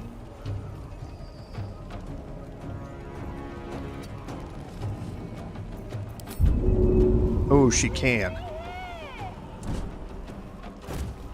Outstanding. Okay, so we're going to use her last superiority die on a menacing attack here. Alright, and now Auntie Ethel's down to 28 hit points. So we want to start being a little careful with the attacks that we initiate on Auntie Ethel. Okay, next is Astarion, and Astarion's going to be responsible for taking out this one here. Now this one is facing him, so we want to dash. We want to move him out of the way over here. Put him into hiding. Do another sneak attack range to get that 2 hit percentage up. And now we can move him back into this location. Okay, and now we'll see what Auntie Ethel does on her turn.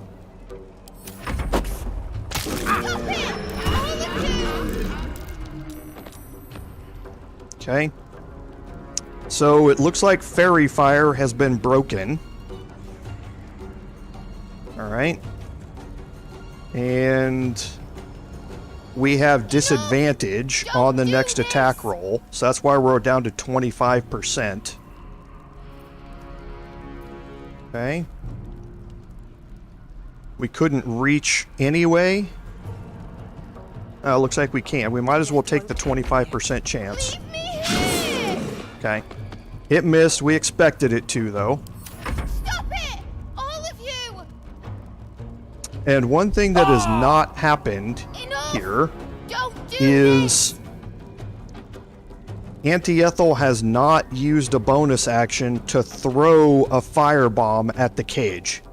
Normally, in all the previous patches, that's the first thing that she does when she enters into combat with you, is she throws a firebomb at the cage and it starts burning and taking damage every turn.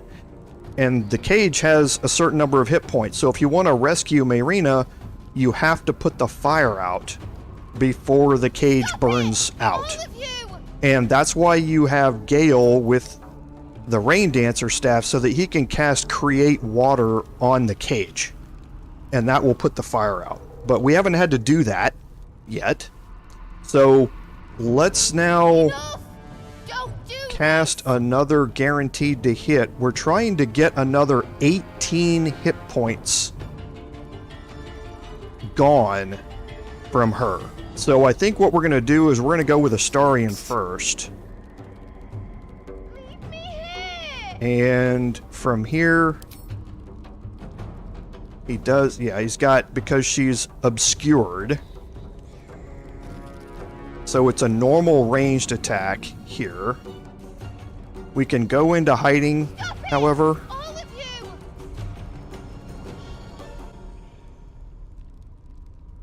I'm just looking at all my options here. It's a 49% chance to do that. Let's dash. Don't do this. Okay, so I can get all the way down here. With finesse. Okay, so now I can do a vampire bite with my other bonus action. That's got a 100% chance to hit. And it's going to do 2d4 worth of piercing damage. But I think instead All of you! I want to hide and do a sneak attack melee.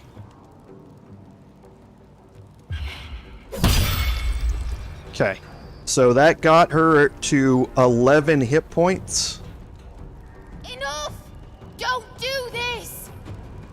And now with Gale, I speak, they burn. who I reserved his action, I'm going to cast a level 1 magic missile, and I'm going to put one projectile on her, and I'm just going to put the other 2 projectiles on some inanimate object. So let's just find something. Let's say the standing torch. Sure. Stop it! All of you!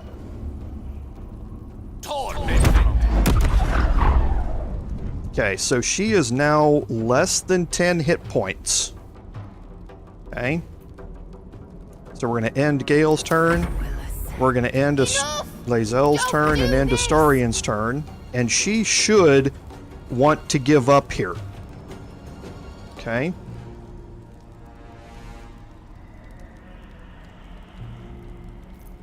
And with my Druid, I've already ended her turn. I wanted to bring her out of wild shape. Wait! Wait just a tick! Let's be civilized about this, eh? I have something you want.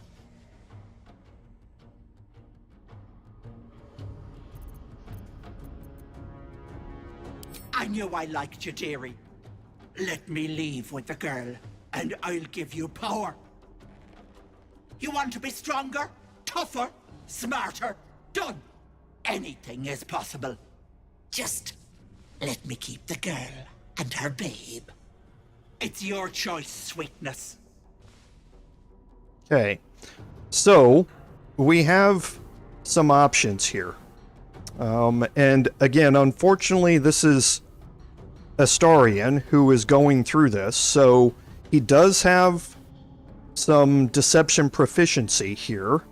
He's got +1 for intimidation, but deception would be the best option for him to try here. However, you saw during the dialogue that she's going to give us power, and it said in parentheses +1 ability score, and we have to just let her keep Mayrina and the girl. So here we have a deception option. So give me the girl and the power, and they'll spare you. So we have an option to try this and see what happens. Otherwise, you can just say here, keep the girl, I'll take the power. Okay, and she will give you an item which you can use on one of your characters to permanently increase one of your ability scores. So let's see what we can do with deception here. Okay, it's a 20 difficult, a 20 DC. So we're going to have to roll a 17 or better to make this work. And we're a little short.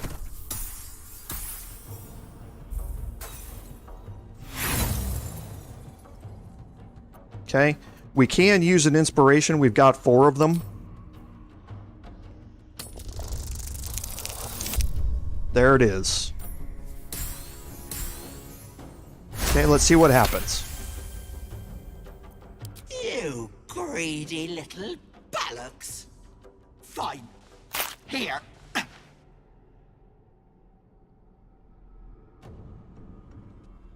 I'll not soon forget this sweetness. You have my word.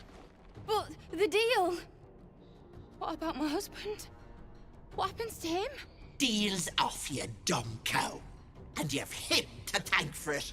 Not that it matters. I'll find another just as plump and ripe. I can set up shop elsewhere. People always need lotions and potions.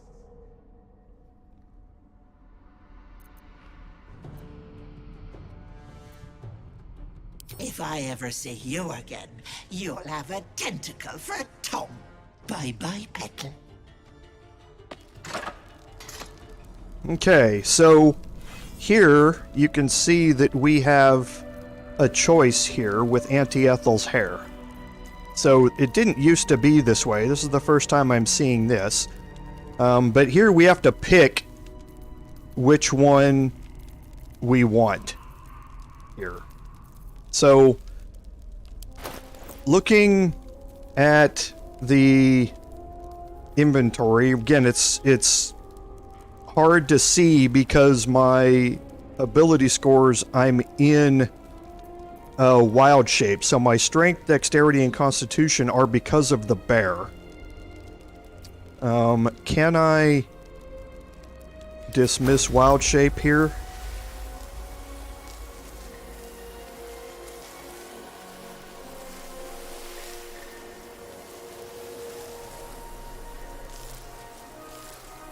Yeah, it's not going to let me while I'm in this screen here. So for me, my constitution, it says 16 from shapeshifting, but it doesn't tell me what my normal one is without it.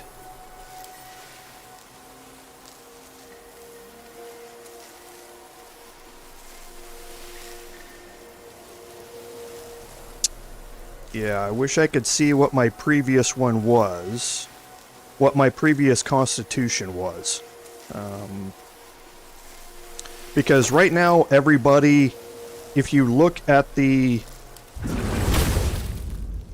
Oh, okay. So I just clicked on a character. I should have remembered that I can click on a character and it will remove my wild shape. So now if I go to my inventory and I look, okay, so my constitution's 14, my dex is 15.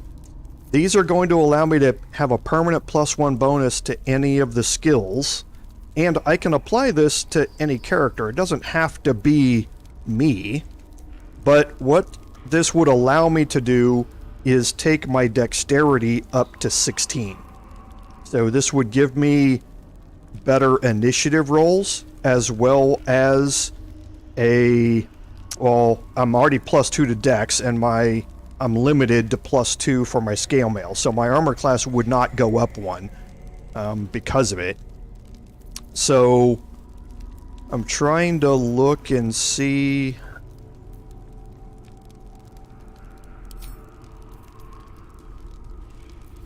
if there is another way...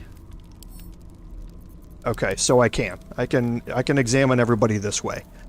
So looking at Gale with his intelligence is his main strength or his main ability, and it's already at +4.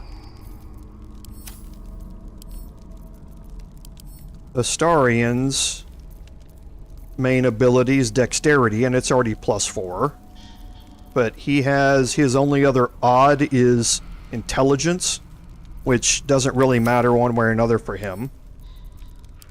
For Lae'zel, her main is strength, and it's already at +4. She does not have, her intelligence is the only other odd, so it doesn't really matter for her either. So for Gale, his charisma could be boosted to +2, doesn't matter. His wisdom could be boosted to +1. Matters somewhat, but not very much. His constitution, however, can be boosted to +3, and that would increase his hit point pool because of it. So right now, constitution looks like the best one to do, or from my perspective, taking the dexterity one and getting me better checks against ranged and light melee weapons or finesse melee weapons. It would give me better defense against those attack rolls. It will also give me better initiative. So I think I'm probably just going to take the dex modifier. Again, it's not going to boost my armor class, but it is going to boost saving throws and my initiative rolls. So out here, I'm going to take a +1 to dexterity and accept. Okay, so that's now here. So it says single use. So if I eat it, see, my dex is now up to 16. So now I have a +3 for all of my dexterity checks as we go. So now Auntie Ethel's gone. So here we can have Gale pick up the Sylvan Stone. Nothing else down here. We can swap back, and we have a control orb up here. And that control orb is going to lower the cage. Now, Mayrina doesn't show up as being inside the cage anymore, which is strange. And move.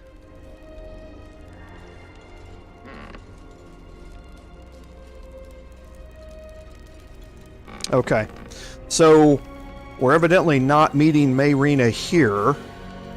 Hopefully that means she's outside. But we will we'll go check and see.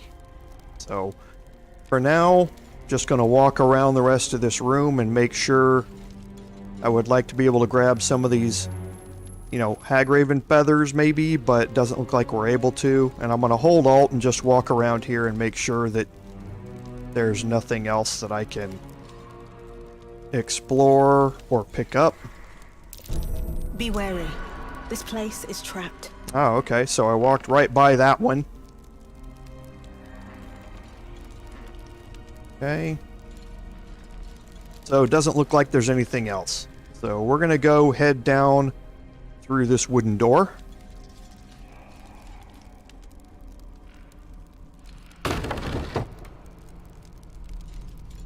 And head into this room here.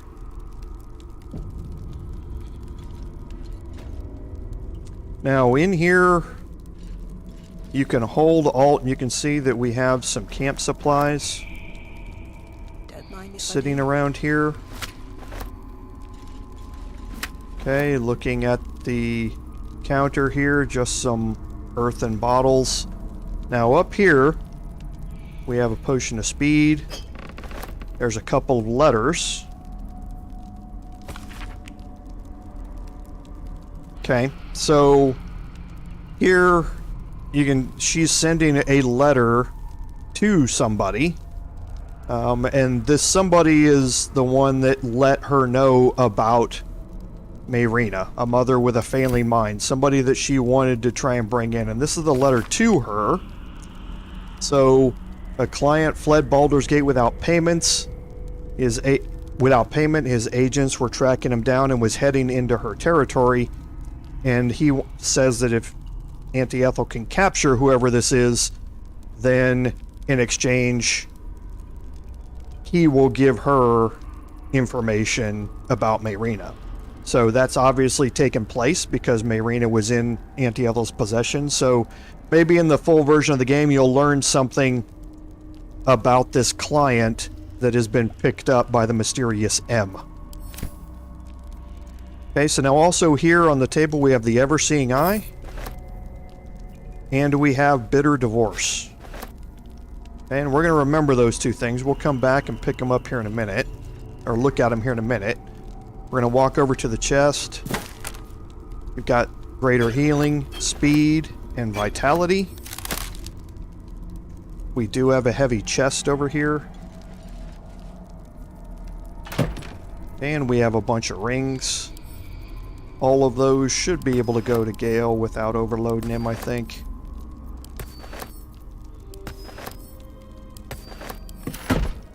And then here on the counter, we have a whole bunch of labeled potions. Okay. And what these are... yes. So you can hold over it and it says this one you gain bite until your next long rest. So if you... your wisdom is indefinitely reduced by 1. So you can see that these aren't the greatest potions to pick up. Something waits for the creature to sleep. As soon as you go to sleep, you take 3d6 psychic damage. So you can go through and look at these and see all of the conditions that go along with it. There's only one of them, I believe, that is not entirely negative, and it's not worth taking. So there isn't really any use in going through these. So they're all negative. You can pick them up and go sell them, but they're not really worth anything. So, the heavy chest we already looked at, that had the rings in it, and we have the Staff of Crones here. And we're going to pick that up, and this might trigger a comment from Gale. Nope, it didn't. Okay. So now we can walk up here, and we have a mushroom circle. And for now, let's go into our inventory, and we can get rid of these camp supplies. Astarion can drop this pouch. He doesn't need to carry it anymore. Okay, and we can also drop this heavy stone. We don't need it. So we did pick up another one of these. We can split this. Take this potion of healing and put it on Lae'zel. We did pick up another greater healing.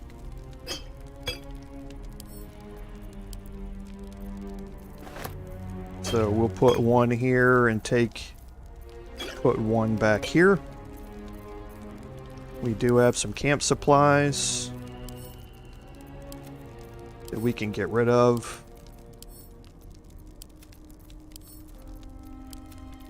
Okay, and we're going to send the Potion of Vitality over to Lae'zel. He's going to have more use out of that than anybody.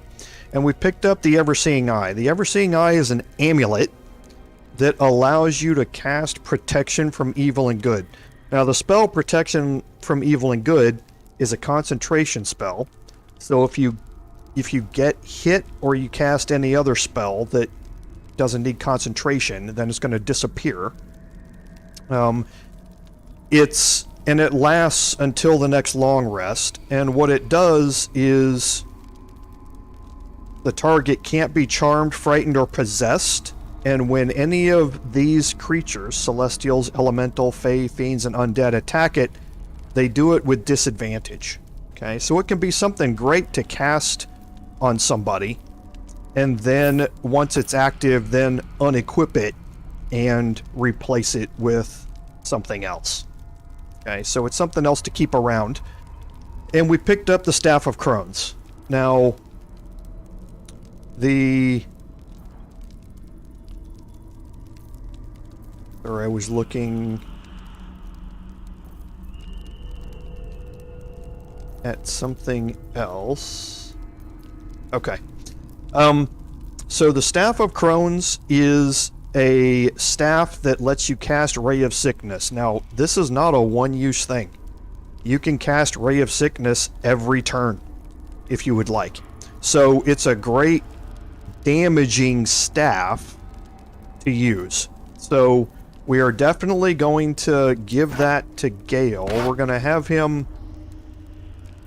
unequip Rain Dancer, but we're going to keep Rain Dancer. We're not going to get rid of it. Okay, and then we're going to give him the Staff of Crones. Now, whether we keep this or not, that's going to be a different story. So let's move some stuff off of him to get his carry weight back down.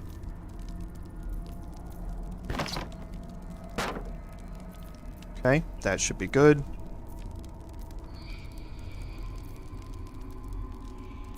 And then we picked up Bitter Divorce.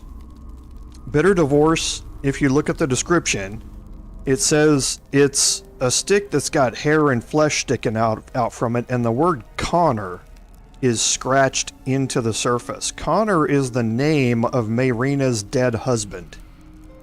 Okay?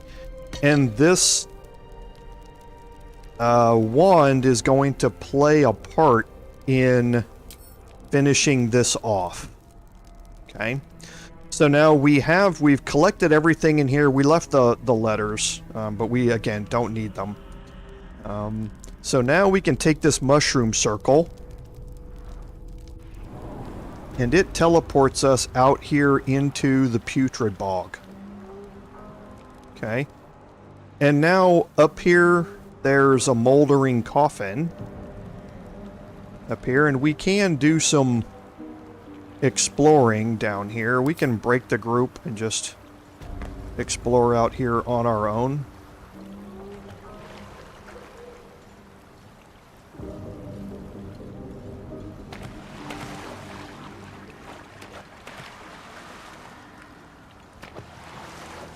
Okay, and again, we're just opening up the map here.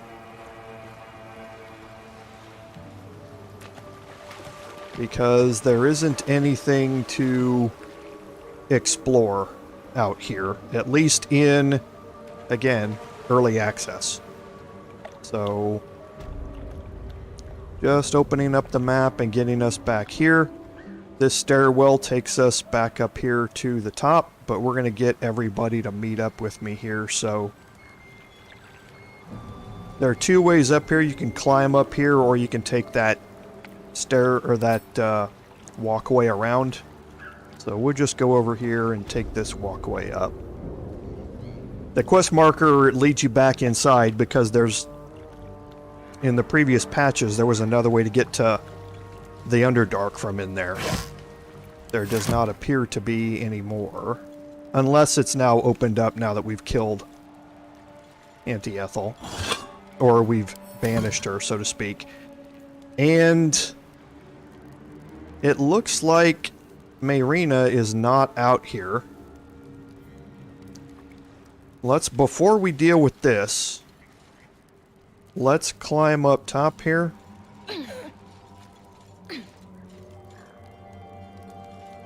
and have Things Astarion different. lockpick this door. Might be a challenge.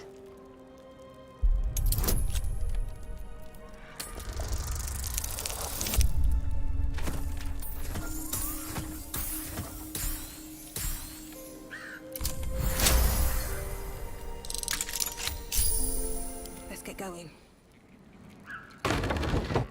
And let's just see if she's in here. She's not. So we persuaded Auntie Ethel to give us the power and release Mayrina, but Mayrina is not where she normally is. Normally we get to release her from her cage down below and talk to her down there, and she's upset with us. And then she leaves and she shows up here next to this coffin, and we can have an interaction with her. But that does not seem to be the case here. Mayrina, it says, is down below. So let's just make our way back down through this and see if... Now that we've banished the hag,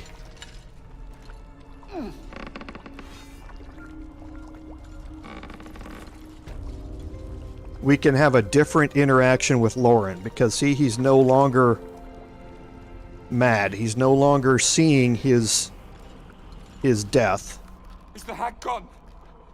God, tell me she's gone. Oh, please. May she burn in the 9 hells. The things she did. The things she made me do. Vile. Disgusting. Good gods. You're the one. The Mind Flayer.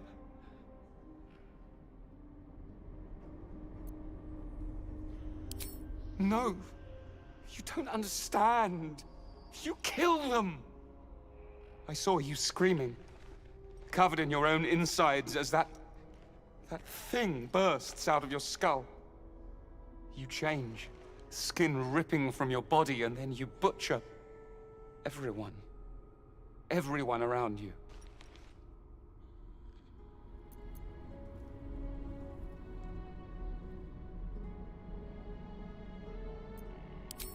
Hag magic it might be, but it's never been wrong. Not once. I'm so sorry. I can't stay. You're too dangerous. But I only hope it's a quick death. Okay, so now Lauren's gonna take off. That does not change anything about Ephraim. He's still got an incurable disease, so if you go look at him, or if you bring him out of it, he's going to die. And then if you go look at, not the blinded elf, but if you go over here, none of these Let's see what this does. character interactions are anything different, My darling mackerel. because they've been already inflicted As you edge closer to the mirror, on them, and they don't face disappear appears, with the hag's contorted in magic being fear. gone. Fists slam against the Okay, so mirror's it's the same surface things that we ran again into last and time. Again. Okay, so let's continue through here. Not there. Through here.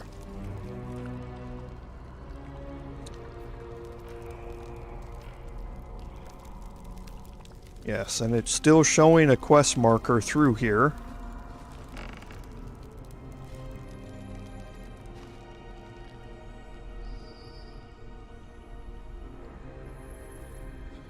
For Mayrina, so we'll head this way.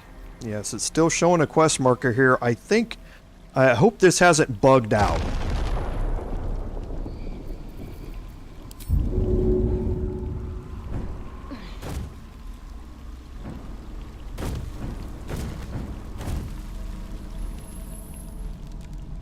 Okay, that's my only fear at this point, is that it has... that the quest has gotten a bug, and Mayrina is not going to appear. But we'll see. Oh, come on, everybody. Come down the ladder. You're killing me, Smalls. Elminster's not around, so it might as well. Someone there? Assume nothing. All right. What now? Okay, so let's head over here, and while we're here, I guess we can check and see if this is opened up or not. Don't touch me. Go.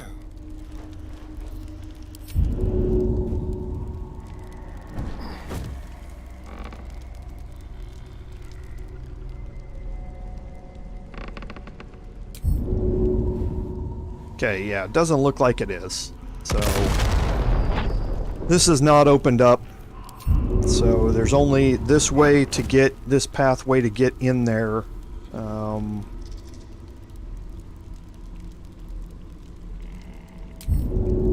Well, let's try one other thing. Is there an interaction with it? No, there's not. So, yeah, it doesn't look like this is available. Still breathing, despite everything. Okay, so now we'll take her... Oh, there's Mayrina there. She moved outside of the room. I've never seen her at this location before. Bastard, you ruined it! You ruined everything!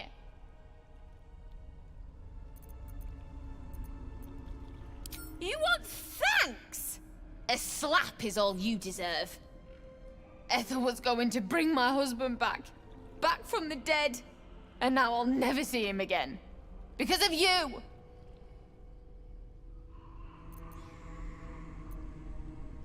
This. Just a bit longer and my child would have been born. And all this would have been over.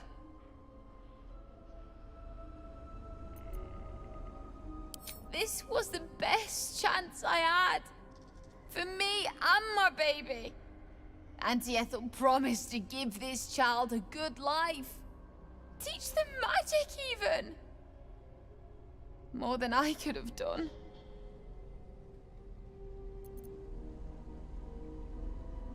I always wanted to be a mother. I just never thought I'd do it alone. Now I'll have to drag Connor's coffin all the way home. It's the only way this child will ever meet their father. I hope you're happy.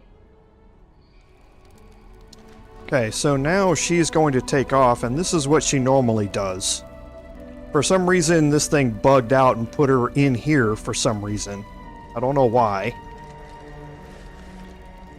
We should release her from her cage, and we would have the encounter right down here. And then she would take off and walk through the door here, which is what she's going to do. Okay. Well, looks like she's not. She's just going to go wander around. So we will go through this way and see if this leads her outside. Because she should appear outside when we travel through the mushroom circle. Normally. So yes, now she's moved out here.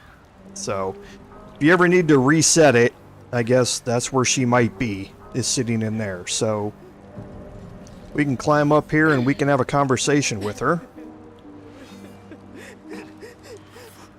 And there's a grave marker. Gods, didn't hear you coming. I know I should head home, but I can't bring myself to leave. The thought of putting him in a wheelbarrow and making the journey all over again.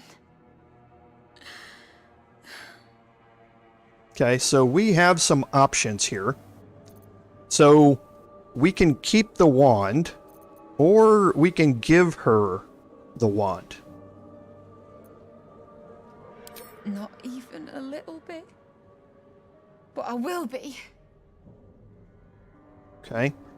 So this is an interesting option here, and we've done this once before in a playthrough, but we'll explore it here again.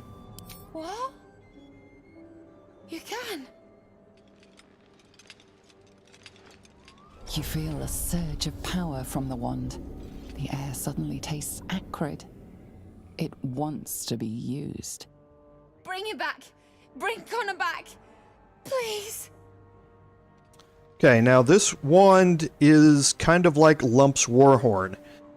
If we don't give it to her, then we can use this wand at any point we want to bring Connor back as a follower to us. Now, Connor's not all that useful, but in the early access anyway, that might be different in the full version, though. So this choice of us being able to take control of Connor's fate or her taking control of Connor's fate may have a much bigger impact in the full version. But for now, we're going to give this to her.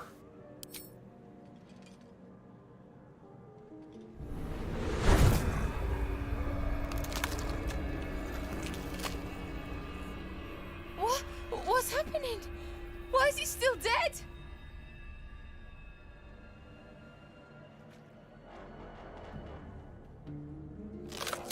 You feel something pull at you. The creature yearns for a master.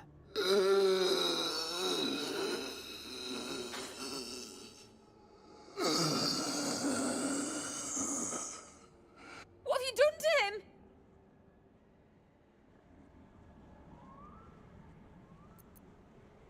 Okay, so as hags always do, she fulfills her promise to bring him back from the dead, but he's now a zombie.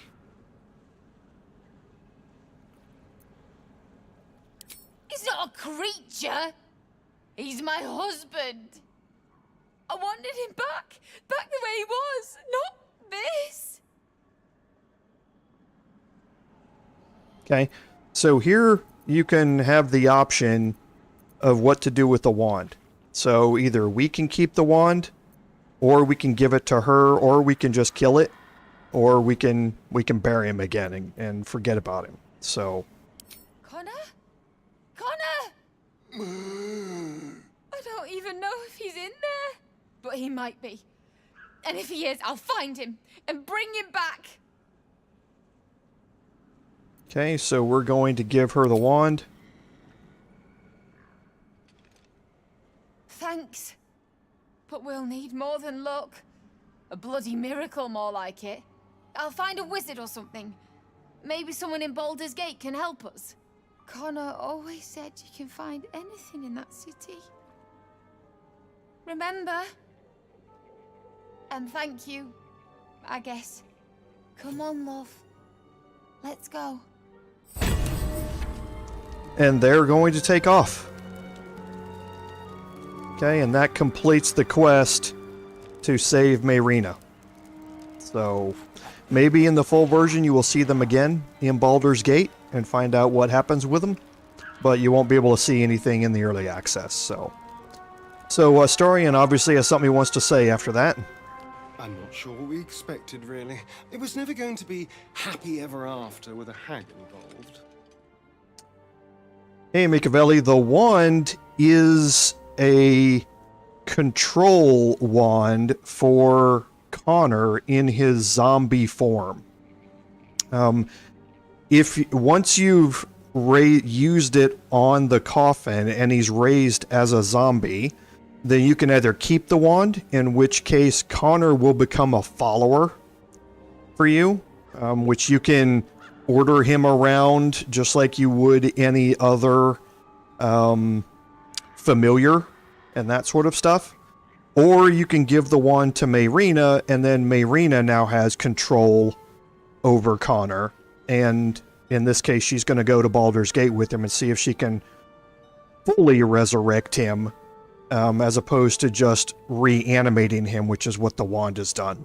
So it's kind of like I had mentioned, that it's like Lump's Warhorn. You can use it to call Connor into service, and then use him as a familiar during that time. So, but in this case, we chose to explore the option of giving it to her, because that interaction is now going to the city of Baldur's Gate, and we don't have that in the early access. We can't see the resolution of that yet, but it is what it is. It was an interesting way to do this playthrough here. Oh, horrifying, I'm sure. She did get what she asked for, though. A shame she couldn't see the funny side. Okay, and I'm pretty sure in that interaction, if you would have selected it was funny, though, at the bottom, you probably would have gotten some approval rating increase from Astarion, but you might also get disapprovals from Gale or somebody else. So, all right, so that finishes that off. You now see we have the Teahouse quest is going to remain listed in our quest list, and we'll go through the quest list as soon as we get in here.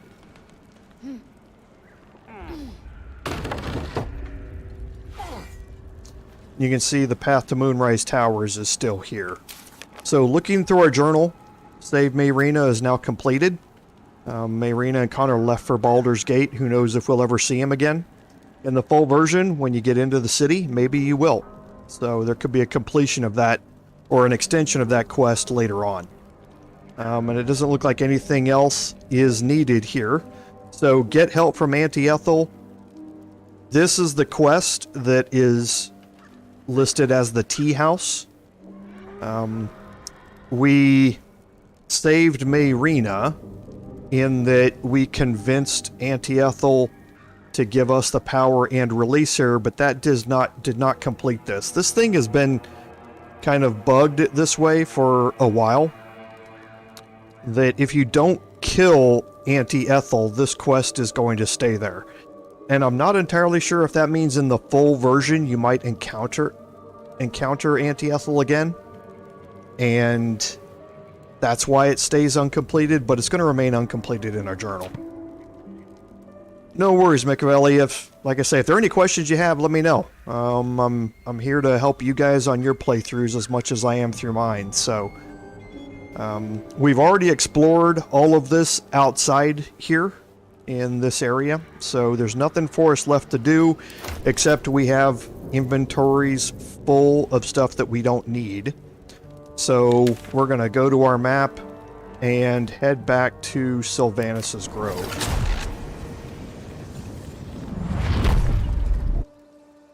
So we're going to go in here and talk to Aaron and sell off as much of our stuff as we can. Aaron is probably going to run out of gold while we're trying to sell all of this. So we won't be able to sell it all.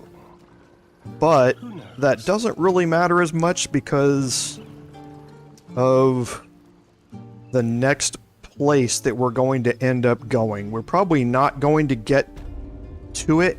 Well, we'll get to it, I think, before we end the live stream here in about 30 minutes. But we will not be able to progress through it. It's going to take longer than that. So if we have anything left over, Of course. that he doesn't have enough money to buy, it's not really that big a deal. So we're definitely going to work on clearing out the stuff from Gale first. So you can see by clearing it out, the studded leather armor is 200 gold apiece, and he's only got 900 gold. So we're going to use up his gold pretty quickly just by selling off some of these things. And we want to get rid of the daggers and the axe. So we've got some high value items that we're trying to sell here.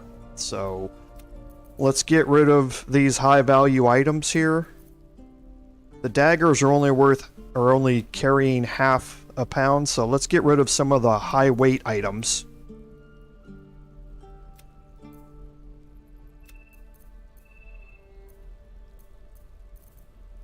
That he's carrying instead.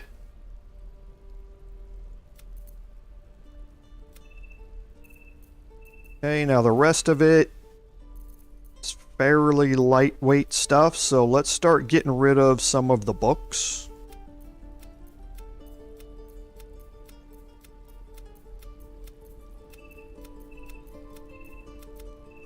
Okay, so he is now out of gold. So we have the option to purchase things from him that we've sold. And there's nothing that we wanted out of these magical items here. But we do have the option to purchase some scrolls and some arrows. I don't think we really want to... The arrows of darkness aren't really very useful. The arrows of fire are fairly useful, but I don't think it's anything that we really want to focus on here. So let's get rid of this pouch that he no longer needs to carry. And I think that's going to be about it for what we can sell here. Yes, that looks like it. May you keep balance. So looking at our inventory again, we can take some of these items and move them back to Gale. We will have him sell these items when we get to that point. Let's look through the spell book and see if he's picked up anything else. He has not. Okay. So now we can look at our map. And if you remember, our map still has this undiscovered area to the north here. We've cleaned out the goblin camp. We've cleaned out the Teahouse down here and opened up all the map. We had previously opened up all of the overgrown ruins and the shattered shores down here. The grove is all complete, so our last area to go is north up here, and that's where we're going to make our way toward for the remainder of the live stream here. So we can fast travel over to the Blighted Village. And we're going to head out the north side over here.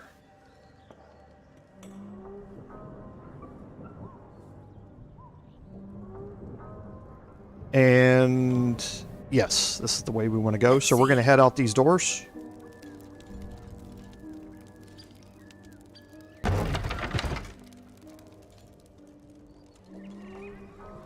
And make our way back over here to the bridge, which we saw previously.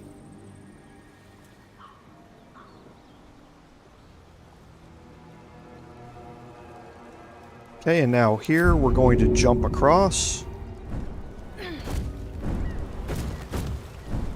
And we are now in the Risen Road. Okay, so we can start exploring this area, but we want to be somewhat careful as we're going through this. So we have some more camp supplies. And more. All very useful. And now, looking at our map, we have a hyena that has showed up on our map here. So if we put everybody in hiding, you can see where the detection cone is, but you can also see that that hyena is not hostile. Okay? There's a reason for that. What's inside? Okay, we don't need anything there. So we're going to make our way around this way. And you can see there's another detection cone up here. And we have some gnolls that are up here. Now the gnolls, you can see, are hostile. So we're going to kind of make our way around this side over here. The trap disarm kit will go to Gale to sell. Astarion does not need anymore. And we will send these camp supplies off. And we don't need anything there. Okay, we can go down here and just make sure that there's no hidden chest down here. There doesn't appear to be. So we'll make our way back over here. And we're going to work ourselves into a flanking position for these gnolls.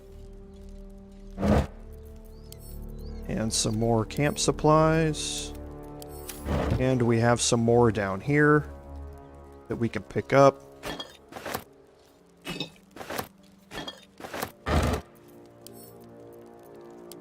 All of this alcohol here looks like we're gonna have a party next time we're back into our camp. Okay. Head around back here. There's a book up on top. There's nothing special about that book. You can just pick it up and sell it.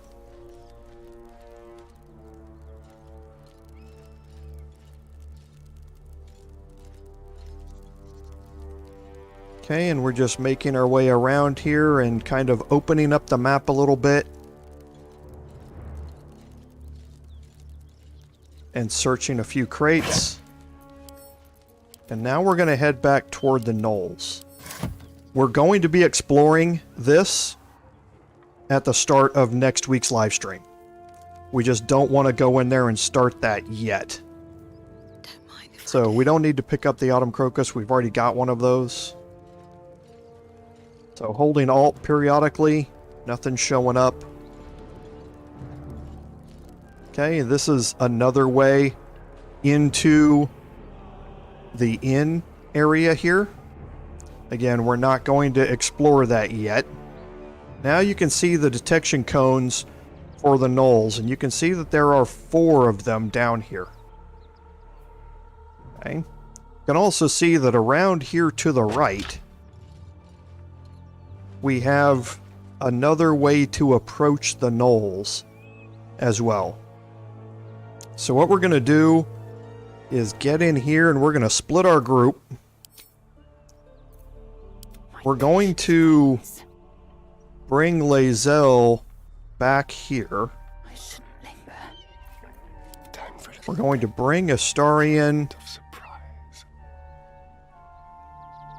up here. And we're going to leave Gale and Jorvalin here. And we're going to start this off with Astarion. And trigger his combat. And see if this Gnoll here, who is the one that's responsible for this, if he can turn toward Astarion a little bit. And you know what I might be able to do while they're all kind of jumbled up like that? I don't know if I can reach with Gale, though. Step by step. Let's just move up here just as a test and see how far he can reach with Cloud of Daggers. Okay. So he can reach down there. So let's see if once these two move back here,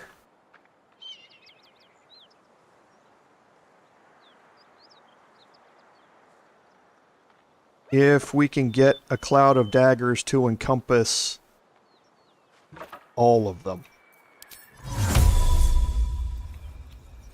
Okay, so we can't get all of them. We can get 3 of them, though. So I'd say let's go ahead and start it with Gale instead. Oh, and one moved away.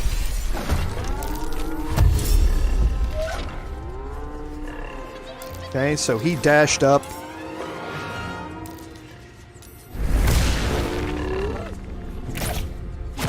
And he hit Gale, but Gale maintained his concentration. Okay, so Cloud of Daggers is still up. So you can see it caused a lot of damage to everybody. Everybody walked through it, so that was a good use of Cloud of Daggers. So now that it's his turn, let's see what we can do here. So it looks like the Gnoll Hunter here has not had his turn yet. So let's see if we can get Gale to kill the Gnoll Hunter. Fools these mortals be.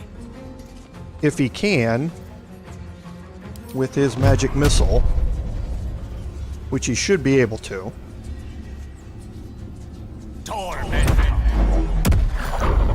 Then that detection cone might have now disappeared. It did. Okay. So that's a good example of holding your turns to be able to eliminate the detection cones to allow other characters who are not in combat yet to get in a position where they can get into combat. And in this case, I think what we're probably going to do here is eliminate the Gnoll Hunter here. So let's move up.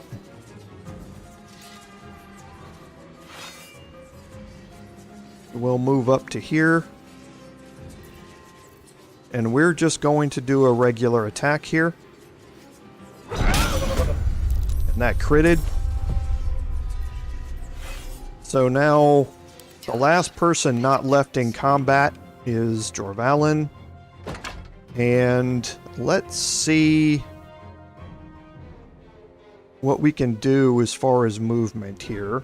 So I can move up to here. Now, does Thunder Wave catch him? It does. So let's cast Thunder Wave. Okay, so he saved against it. It caused damage, but he saved against it. So he's going to get an attack on his next turn. He doesn't have any bonuses yet. I can move. I still have Gale's movement. So I can move Gale back this way. And now maybe that attack will get absorbed either by Jorvalin or Astarion instead. And remember, Jorvalin has a really high armor class. Because she's got a 19 armor class because she's carrying the shield. So let's end the turn here. So that's exactly what I wanted to see. He missed his attack, so now we will move up next to the hunter here.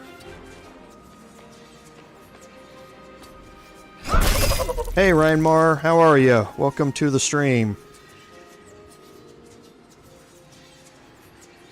And now we can move her up here. I don't really need to do this, I don't think, but I'm going to be taking a long rest anyway, so I might as well use her action surge and see if I can make the kill here with a ranged attack. Okay, good. Alright, so now we will get rid of the cloud of daggers, and we can group everybody back up. So that went really, really well. So now we can search the Gnolls. With haste.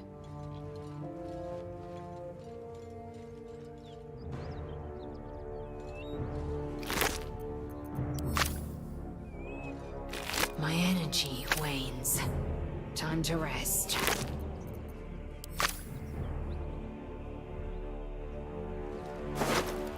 And we got some gold and some more camp supplies.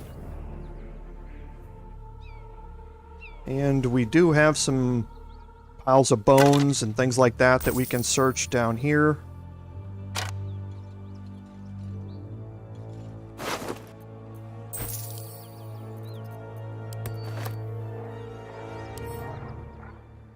Okay, and we can read this letter. It's basically just a letter that was written to a tabloid editor in Baldur's Gate.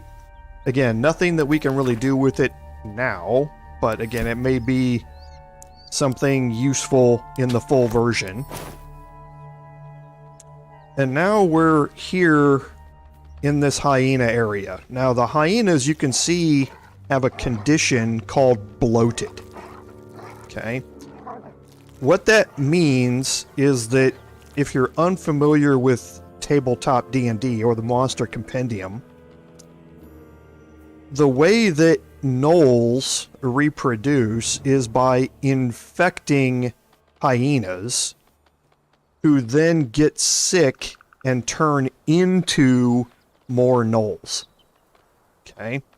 So in this case, the hyenas are really sick, and they're going to turn into Gnolls, and we can choose to do something about that. Now, keeping in mind that I don't have any wild shapes left, or anything like that, when I do this. How delicious. So let's group everybody up and just put everybody into hiding. We'll split the group, and we'll take Astarion and move him up top here.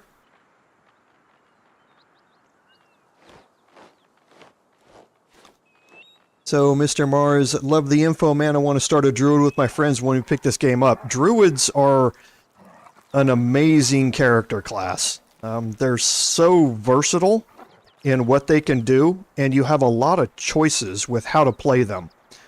I expanded on this during character creation, but I've chosen the type of Druid that is entirely focused on... And I'm just going to make this sneak attack here. Okay. So I put that one out of its misery. So we're going to move Astarion up here. But I focused on the Druid that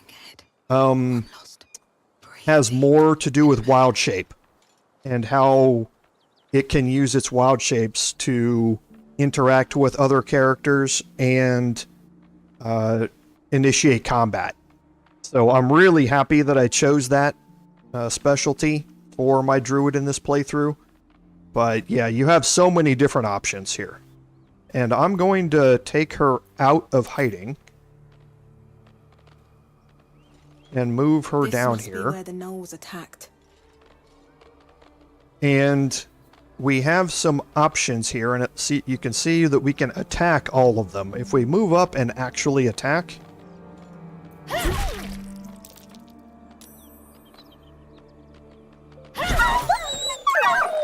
Okay. Now all the other Gnolls triggered. Now these are newborns, so they're not nearly as powerful as the Gnolls that we just fought. Okay.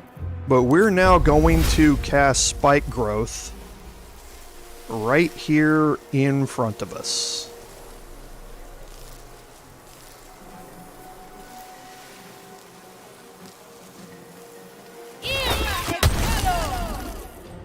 Okay, and now we're going to move back. Don't waste a step. As much as we can. So now Astarion has an option here. He's not in combat. So we're going to initiate his combat by again doing a sneak attack ranged. And I think we're going to initiate it against this one here. Okay, so now he's in combat. That Gnoll is dead. And now Lae'zel, I'm just going to move her up here. I shouldn't linger. And have her initiate a ranged attack.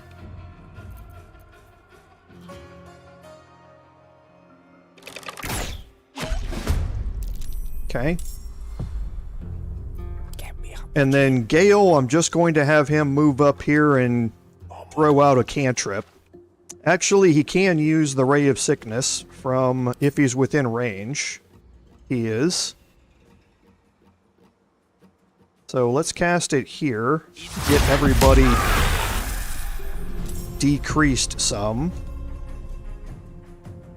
Okay, so now everybody's in combat, and we will end our turn and watch them try and move out of the spike growth.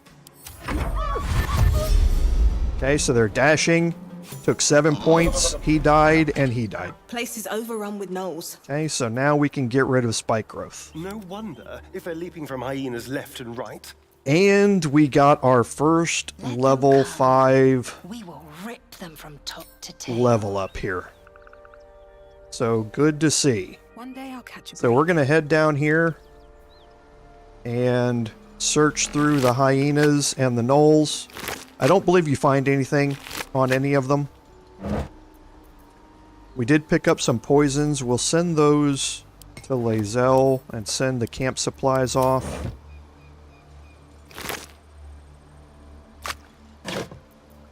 Alchemist Fire is great. We're going to send those to Astarion.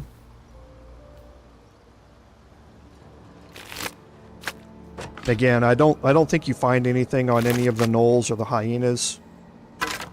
So we're not going to keep searching them. Okay, we can cast Speak with the Dead on the caravan agent.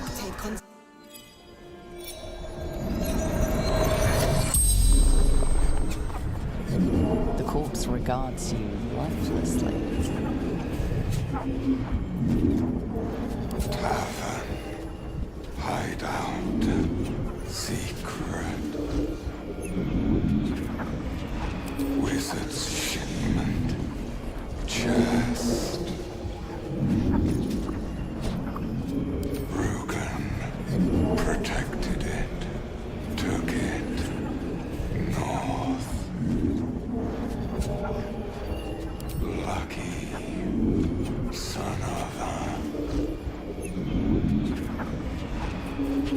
Gnolls, tearing, biting. The spell's power wanes.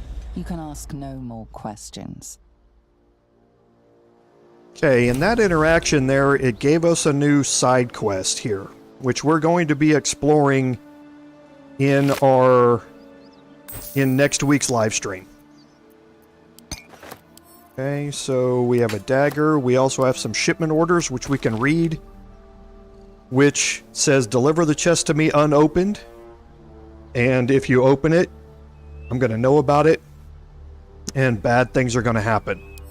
So this gives you an update to that quest, and if we look at our... We'll search the dead gnoll here first. Okay, and we do have some camp supplies that we can send off. And let's look at our journal, and this will be one of the last things that we do on this live stream here. So, find the missing shipment is now opened up. We talked to the corpse, and it said that there was a chest that someone named Rugen took away to the north. We should search for him. And we found a note saying that that chest has a really valuable item in it, and we can decide what to do with it. Now, that quest is continuing on down this direction, farther to the north. Actually, I take that back. It's continuing right here, in this area here. That's where that quest is going to be continuing. So, for us, heading up around this way will lead us into that quest and progressing through it. And we're going to definitely do that next stream. We have heading this way the toll house and a set of quests that goes along with it.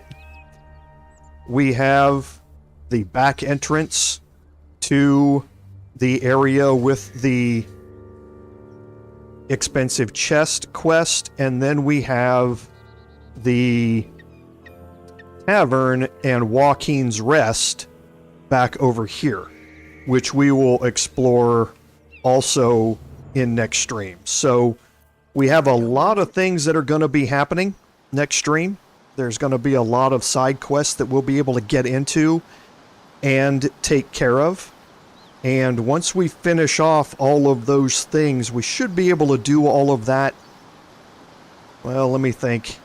We might not get through all of that next live stream. The Joaquin's Rest has some long stuff in it.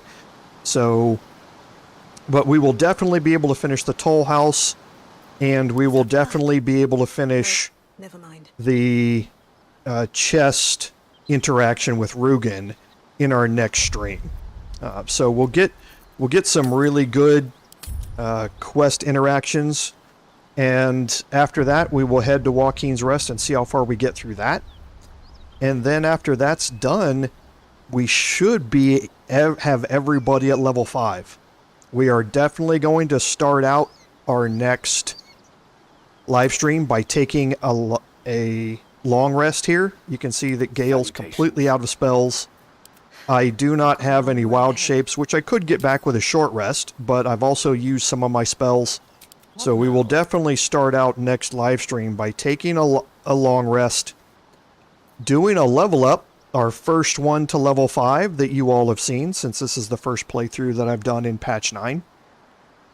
And we will see a level 5 level up for our Druid, and then we will very quickly be able to see level 5 for everybody else, because we're going to head into the Toll House, and we will have some encounters there, which will definitely level everybody up. So I think on that note, we're going to end the live stream today, and we will see you again next weekend. So I'd like to thank everyone for joining me today. Without your support, none of this would be possible, and I love the interactions with you guys that we have during the live stream. So this is Commander Jorval saying, until next time, fare thee well.